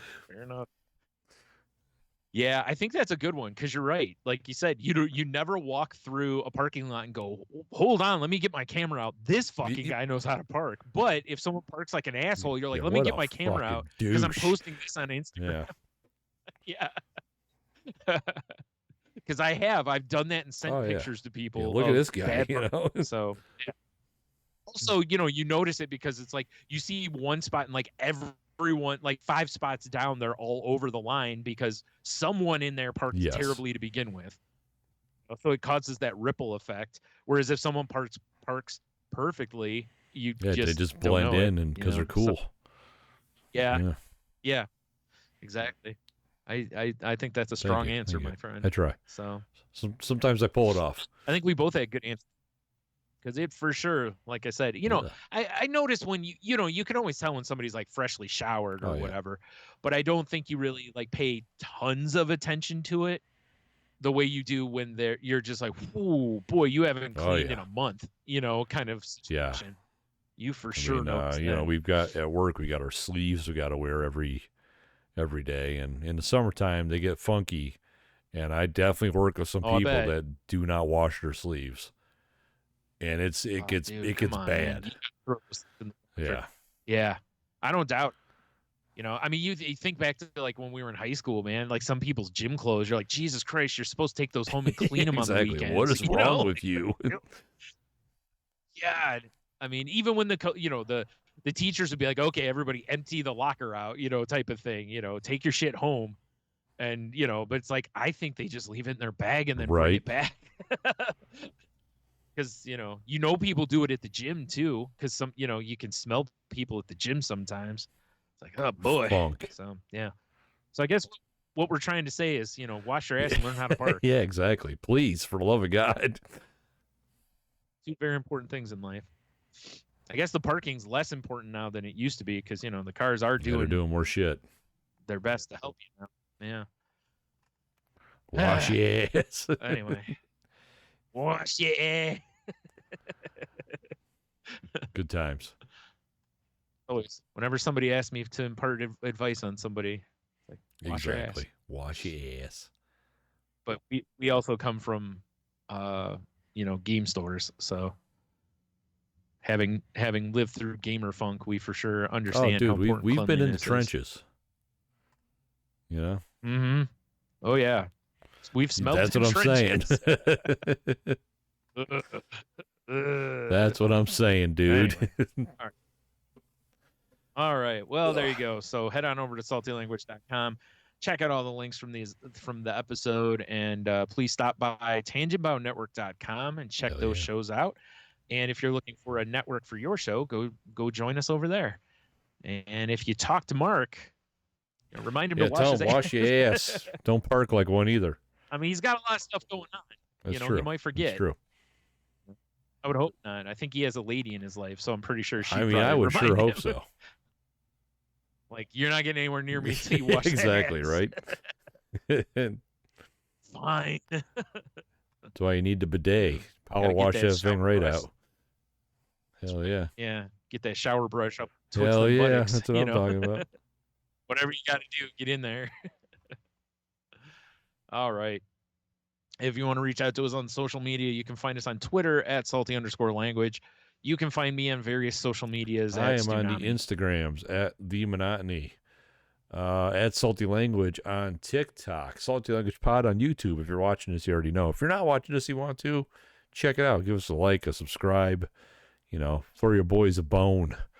Speaking of that, patreon.com/saltylanguage. We got to get Brian's weird game reviews. He's got to be able to cloud stream. You know, right now we're breaking even with the show. It's just surge pricing, guys. No big deal. $3 a month. There's bonus content on there. Yeah. Brian, you also have another thing, another sitch. Yeah. Me and Heno do a podcast called The Crazy Life, where we talk about mental health stuff and recovery, depression, and all that kind of stuff, as well as just trying to find the more the better path in life, just being more enlightened people and such.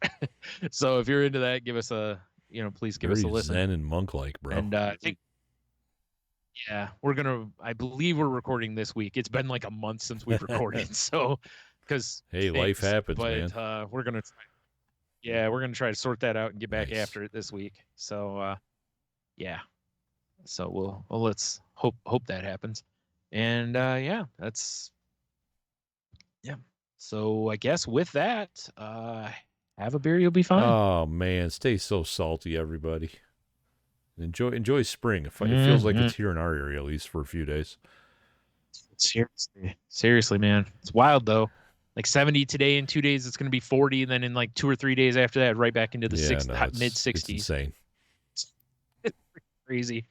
So get out and enjoy that weather and some sunshine if it's around you, because especially if you're like us, the areas we're in, where it's like God only knows, like usually we don't get much sun this time of year, so it's weird. Climate change is a thing. It's fine. Yeah, right.